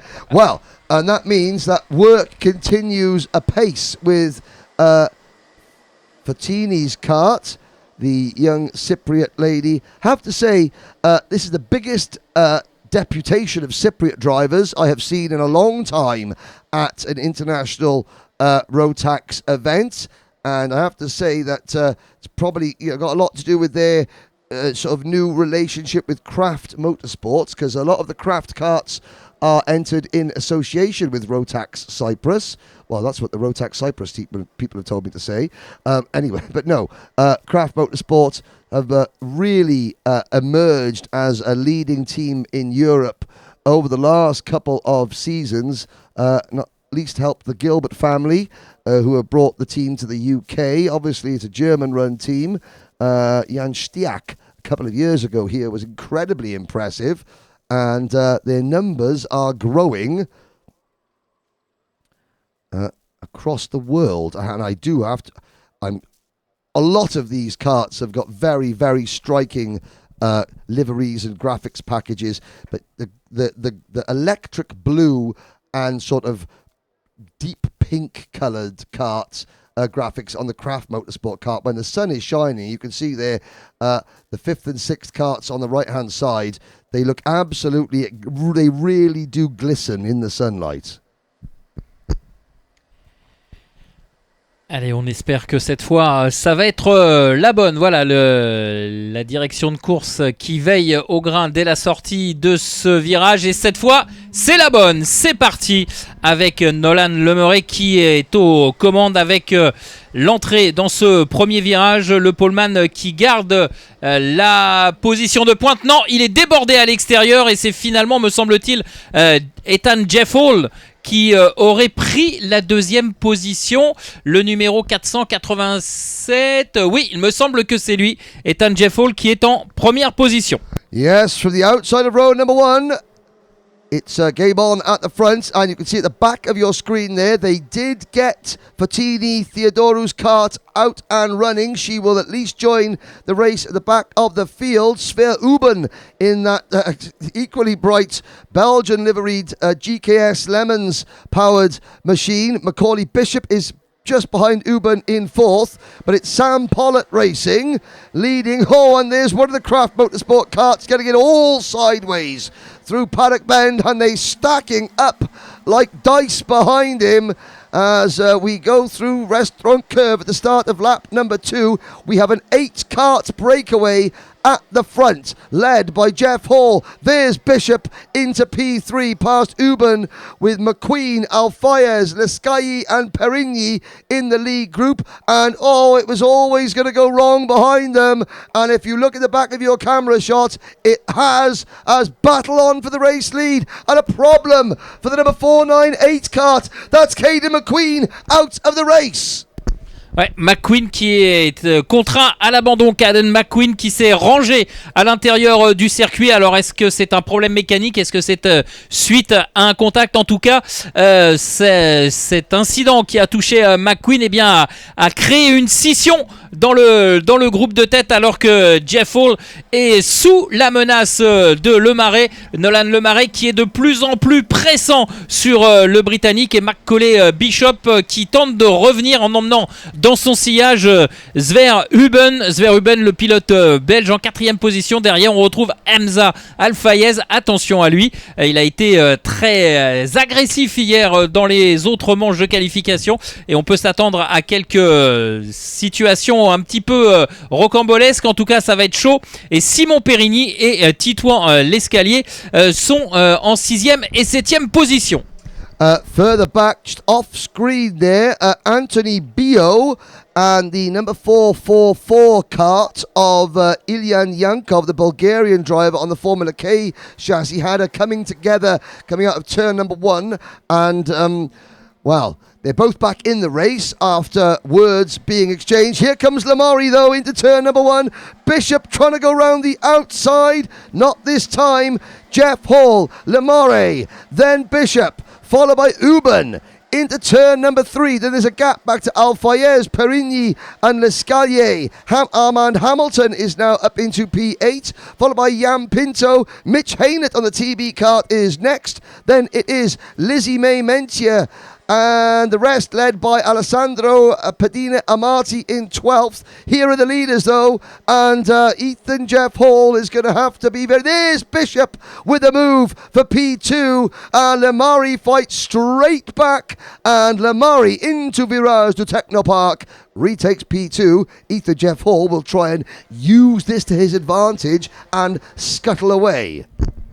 Allez, on l'a vu, grosse bagarre entre Jeff Hall et entre Le Marais et Bishop. Bishop qui était passé en deuxième position, mais Le Marais a tout de suite répliqué. Il a repris sa deuxième place au bout de la ligne droite du chemin au bœuf. Et ce qui fait que d'un côté, Sver Huben, lui, s'est rapproché. Il a failli profiter du dépassement pour s'intercaler entre les deux pilotes devant lui, alors que devant, Ethan Jeff Hall a profité de cette petite passe d'armes, pour creuser un petit écart. Est-ce que ce sera un écart définitif ou pas? Est-ce que Le Marais, Bishop et Huben vont pouvoir revenir sur le leader? C'est toute la question et le suspense de cette deuxième partie de course. Lizzie May Mentier setting a new fastest lap of the race. You'll have to excuse, there is an issue with the driver photographs on our graphics because Lizzie May Mentier has just set the fastest lap of the race, but she is not the driver that appeared on the graphics, because I can guarantee you, Lizzie May, she does not have a beard. Anyway, back to the front, and Hamza Al-Fayez trying to close in the Jordanian driver. He has been Jordan's #1 kart racer now for some years. He's in his first year as a full senior. Al-Fayez of the Brand Racing team. Last year he was 10th as a junior. The year before that, 19th as a junior, and he's driving very, very well in his first season here in Europe as a senior. But finally, Ethan Jeff Hall has managed to get a bit of clean air, but not if he keeps missing apexes like that. And he's now wide through the paddock bend, and this is going to give Le Marais a chance. It's going to give Bishop a chance as well. And look at Al-Fayez closing in P5.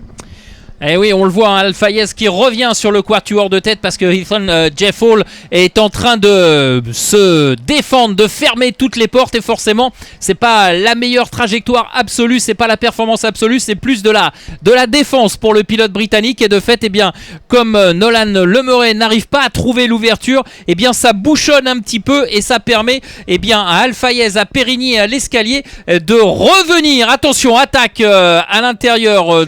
Bishop qui est passé sur Le Marais qui est donc en 3e position, et je vous le disais, ça commence à s'énerver sérieusement derrière Jeff Hall qui utilise toute sa malice, toute son expérience pour fermer les portes comme il se doit, et derrière du coup on est encore distancé. Yes, Macaulay Bishop doing Macaulay Bishop type things there by making a decisive move on Nolan Le Marais for P2 up on the banking there. And now Sver Uben has a problem, and his problem is in the shape of Hamza Al-Fayez, Simon Perigny and Titouan Lascal.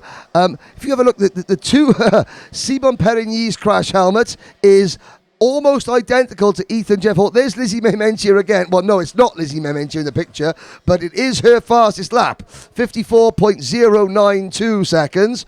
Perigny, of course, all these drivers, the helmet painting companies use the existing drivers' crash helmets as an advertisement, and Perigny went, this Ethan Jeff Hall, I like the colour of the racing lid, I will have one, please. And he did. And so it's, there we are, it's Jeff Hall leading. There's, you can see Ethan's crash helmet, and Perigny in kart 408, you can see Perigny's crash helmet. Well, there are lots of drivers here with sort of Ayrton Senna and Nigel Mansell. Baccaglini's got a Jody Scheckter, tribute crash helmet. Why not an Ethan Jeff Hall tribute crash helmet? I mean, he is, I am reliably informed, the best go-karter to ever come out of Preston, Morecambe, Heysham Head, that way, that neck of the woods. But he has got a trouble behind him in the shape of an advancing Macaulay Bishop with a lap and a half to go.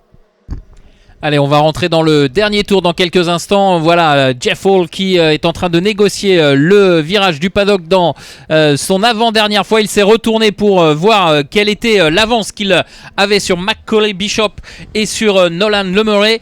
Nolan Le Marais qui, lui, est en 3e position, mais qui a, on va dire peut-être une petite seconde d'avance sur Sver Huben. Donc logiquement, ça devrait lui suffire. Voilà, attention derrière, c'est chaud entre Périgny et l'escalier, alors que Alfaez poursuit sa course en 5e position. Alors, est-ce que ça va venir de l'arrière? Est-ce que ça va venir de devant? Ça semble compliqué pour Bishop et Le Murray de revenir sur Jeff Hall. Est-ce que Jeff Hall va s'imposer? Ça semble être le cas dans la ligne droite du chemin au bœuf. Il a suffisamment d'avance pour être à l'abri de l'aspiration et au freinage.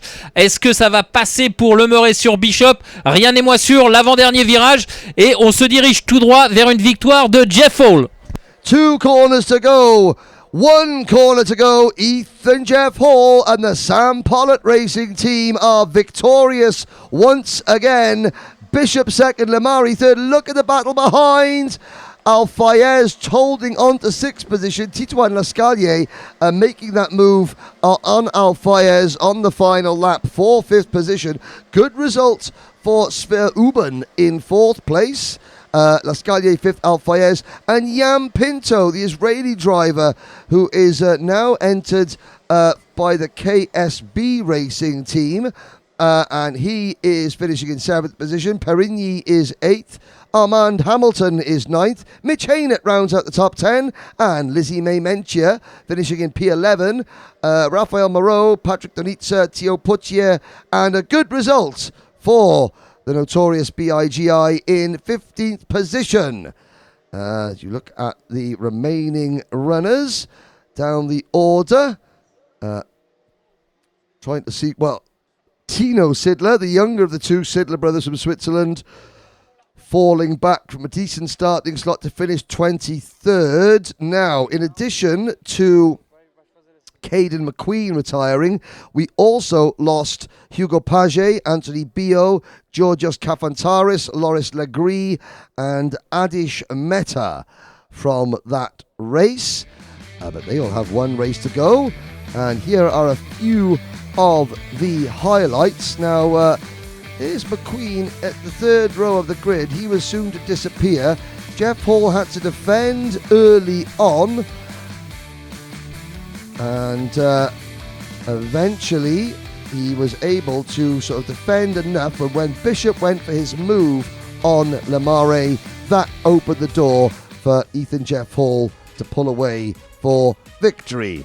But now we go back down to the grid with Jen Wade for the next heat race. It'll be the final senior heat of the morning, and it will be Group A versus Group E.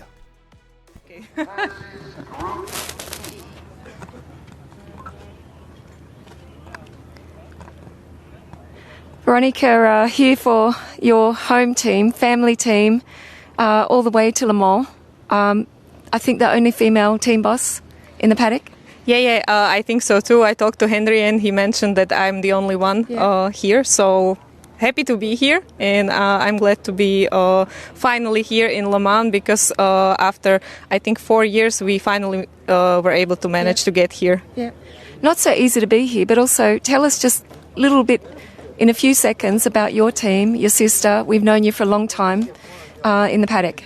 Yeah, so we are a family business or family team, KF Racing team or Kontar Family Racing. Everything ourselves. I'm the team manager. My sister used to be a mechanic. Now she's on the maternity leave, but coming back very soon. Hi, Aika. And yeah, my dad is the engineer. We have some family friends that are helping as mechanics, so it's really a family business, and we are in the business for more than 20 years now. It's impressive. Of course, we've seen your sister at the grand finals in the Mojo tyre changing contest. She is fast. Yeah, she used to be. Now I think that probably she's coming back to Sarno, so maybe she will try again. Let's see, but she's a little bit out of practice, but yeah, she was very fast. I know, it's a famous photo actually where you're cheering her on, and there she is up on the stage. You're here with a micro. How did you go? Yeah, we are here with the Dominik Roja, a Hungarian driver in Micromax. We actually did quite well yesterday, P3 in quali, P2 in the first heat. Today, a little bit of bad luck in the first corner, so we finished 22, but we still have one more heat to go, so let's hope for the best. And what about as far as the training or development goes? What's it like when you bring drivers to this calibre of event, like here at the International Trophy? I mean, we first try to get them up to the level that we actually can come to these big events, but I think that we have a good way with the young drivers, with developing them. We had a lot of successful young drivers driving under our team, so I think that the preparation is very important, and then once we are here, then we try to just do our best, keep the best line, keep the head straight, and try to do our best, yeah.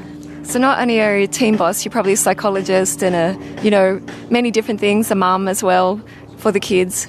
Yeah. Sometimes I feel more like a psychologist than a coach or a team boss.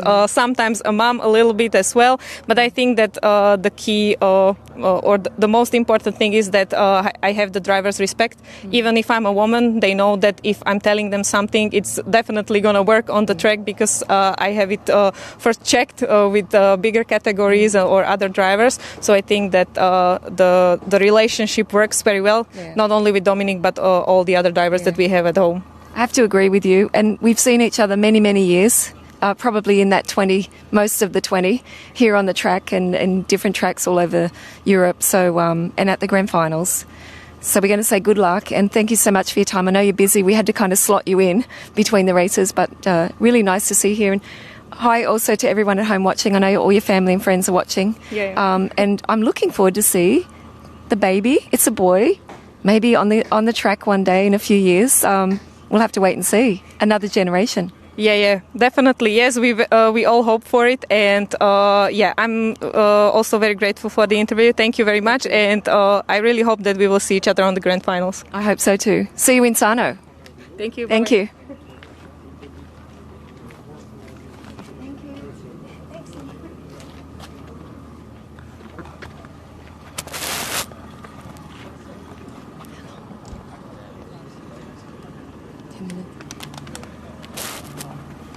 Just got a couple of minutes, so it's good. Yeah, another interview. Yeah, ready?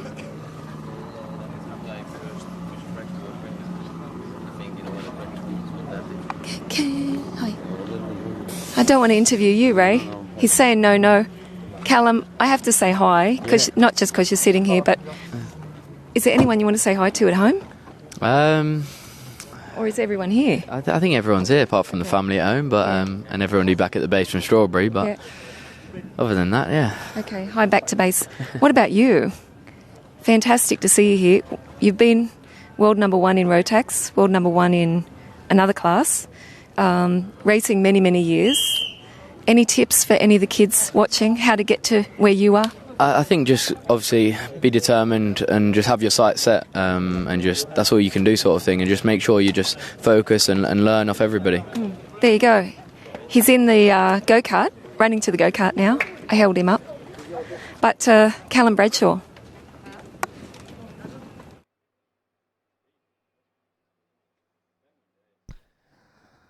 Well, that's hearing from Callum Bradshaw there, and also the only, our only female team manager in the paddock as well, Monica Kontarova. Pole position for this race. This is the last senior heat race of the morning. Will be Denmark's Knud Nielsen. Interesting day for Knud yesterday. Pole position, 2 heat wins. Had an exclusion in his last heat, and I know that has weighed heavily on his mind overnight, but it will be back this morning looking to make amends. And yes, there is Jaden Tien, who had a bit of a contretemps with the Danish pole city yesterday, and Jaden Tien will be looking for a solid result here, because of course at the end of the 5th round of heat races, then it will be a situation where the drivers are ranked and they will be put into one of 3 super heats, which take place tomorrow morning.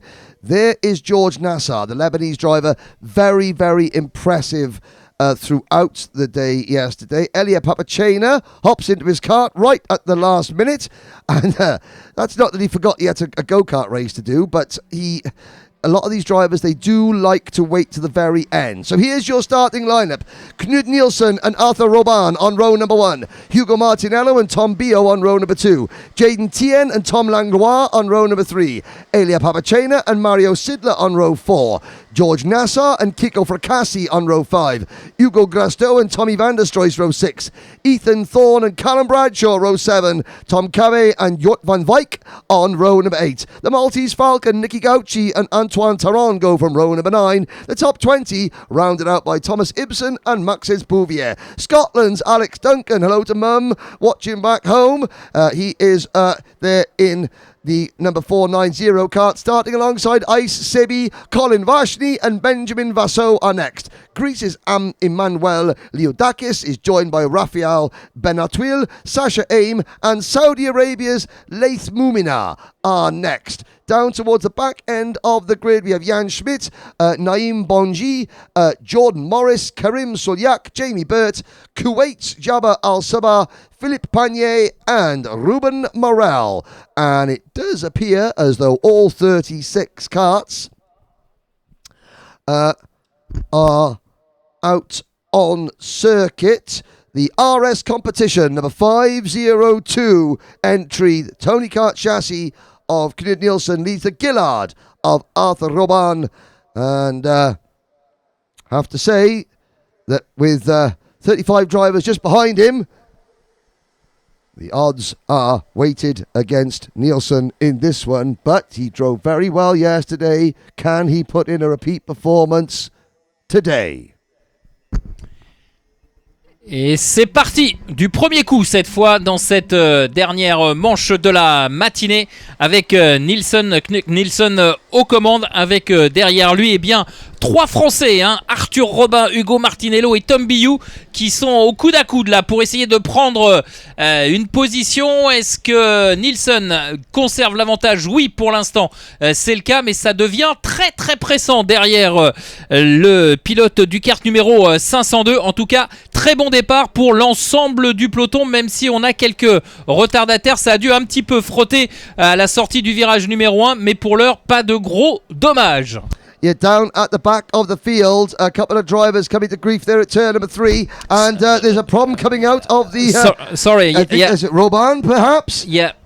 But I think it was Arthur Robin. And we have a new leader at the front of the field as Robin goes backwards. Moving forwards is Jaden Tien for Dan Holland Racing. Knud Nielsen right behind him in second position. Now, they may not be best of friends, but they need to be the best of enemies now and work together to get up the road and away from the chasing pack. Elia Papachena runs in third position. And drivers off at the side of the circuit coming out of the out of Paddock Bend. Let's have a look back there. Hugo Martinello and Mario Sidler, two of the front runners. Well, Martinello has crossed the line, but Mario Sidler now out of the race.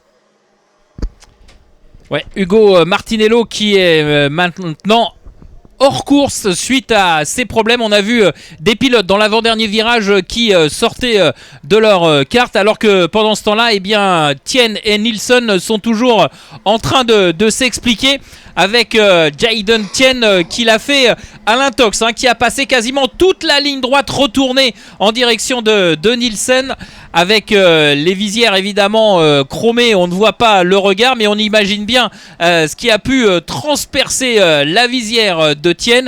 Et derrière on retrouve Elia Papachena en troisième position, alors que Tom Biou et Tom Langlois sont respectivement 4e et 5e, et Arthur Robin est finalement en 6e position.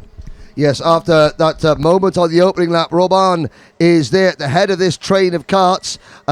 He's got George Nassar, Callum Bradshaw, Hugo Gracio, Jort van Wyk, Thomas Ibsen, all queuing up behind him. Up at the front, Jaden Tien is keeping Knud Nielsen at bay. Nielsen, though, doing a good job of hanging on to the back of Tien's kart as they cross the line. Somebody going over the grass there, but here is Knud Nielsen now trying to push Jaden Tien away from the chasing pack.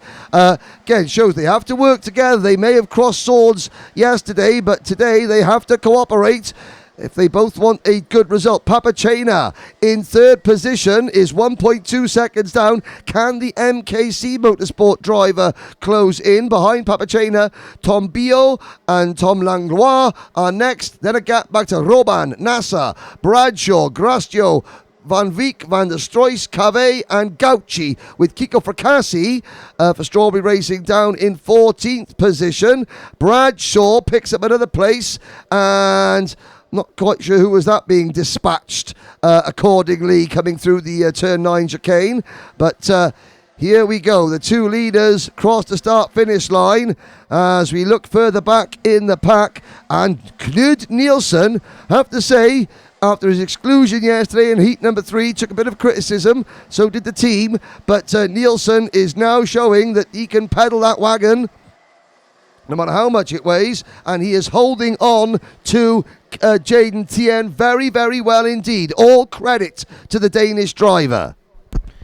Allez, on est toujours sur cette course avec le duo qui se détache évidemment de plus en plus. Tien et Nielsen qui travaillent de concert. Pour l'instant, pas d'attaque entre les deux cartes qui occupent le devant de la scène sur cette manche de qualification opposant les pilotes du groupe A au groupe E. Papachena pour l'instant tient toujours en 3e position, et derrière on a Tom Biou et Tom Langlois qui, un peu à l'image des deux cartes de tête, eh bien, font une course solide, une course d'équipe pour ne pas se doubler trop vite, ne pas perdre de temps, et pourquoi pas aller chercher Elia Papachena en 3e position, solitaire 3e depuis un bon moment maintenant, alors que Tien semble avoir un petit peu accéléré dans ce dernier tour et qu'il prend un petit peu ses distances sur Nielsen.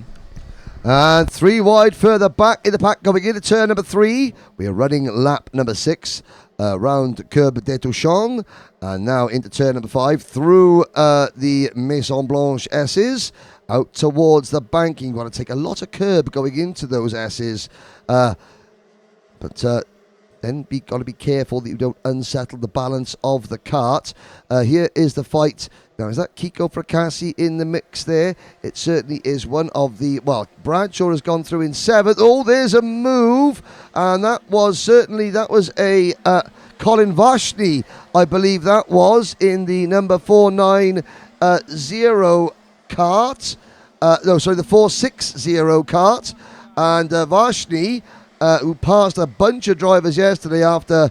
a bit of a mistake in qualifying. Vashni up at the 14th place, passing Thomas Ibsen there. You can see Ibsen in the Tony kart with a white and red Team Poland race suit. So this is the battle for 14th. Benjamin Vassot, Kiko Fracassi and Emmanuel Liudakis are right behind this group.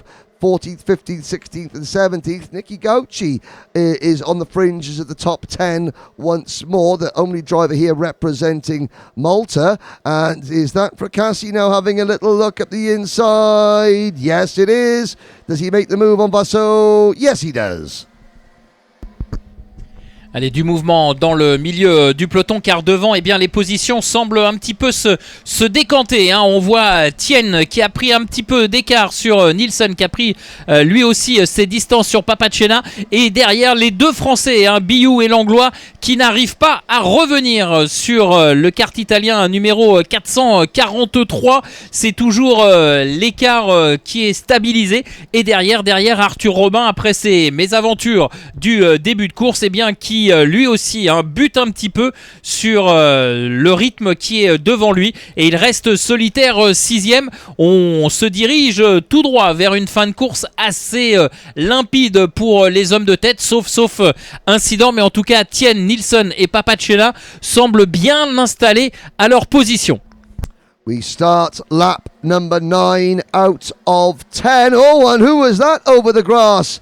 Coming across the start-finish line, it was the number 450 kart, Jort van Wijk.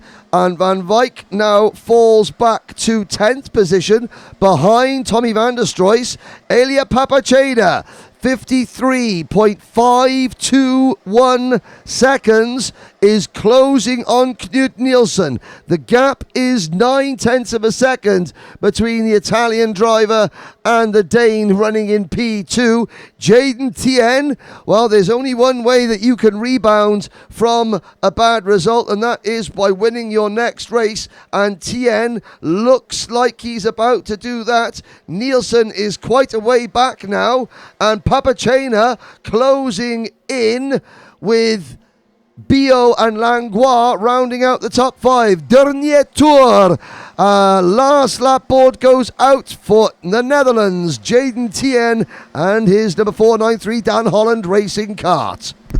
Allez, dernier tour pour Jaden Tien qui va remonter ses résultats et marquer des gros points après la déconvenue d'hier. Et là, il est en train de répondre de la meilleure des façons avec cette victoire limpide. Knut Nielsen va terminer certainement en deuxième position, même si Papachena, qui a réalisé le meilleur tour en course dans le tour précédent, est en train de revenir. Mais ça sera trop juste pour tenter une attaque sur Nielsen. Donc on va se retrouver avec le podium suivant. Tien, Nielsen, Papachena, et derrière on va retrouver 3 Français, Tom Biou, Tom Langlois et Arthur Robin. Voilà, c'en est terminé avec cette belle victoire de Jaden Tien. Tien wins by a full second over Nielsen, with Papachena closing right in at the end. Another lap, and I think that Elia may have been able to at least battle with the Danish driver for second position. Tom Bio with the fastest lap of the race on the last lap, 53.352.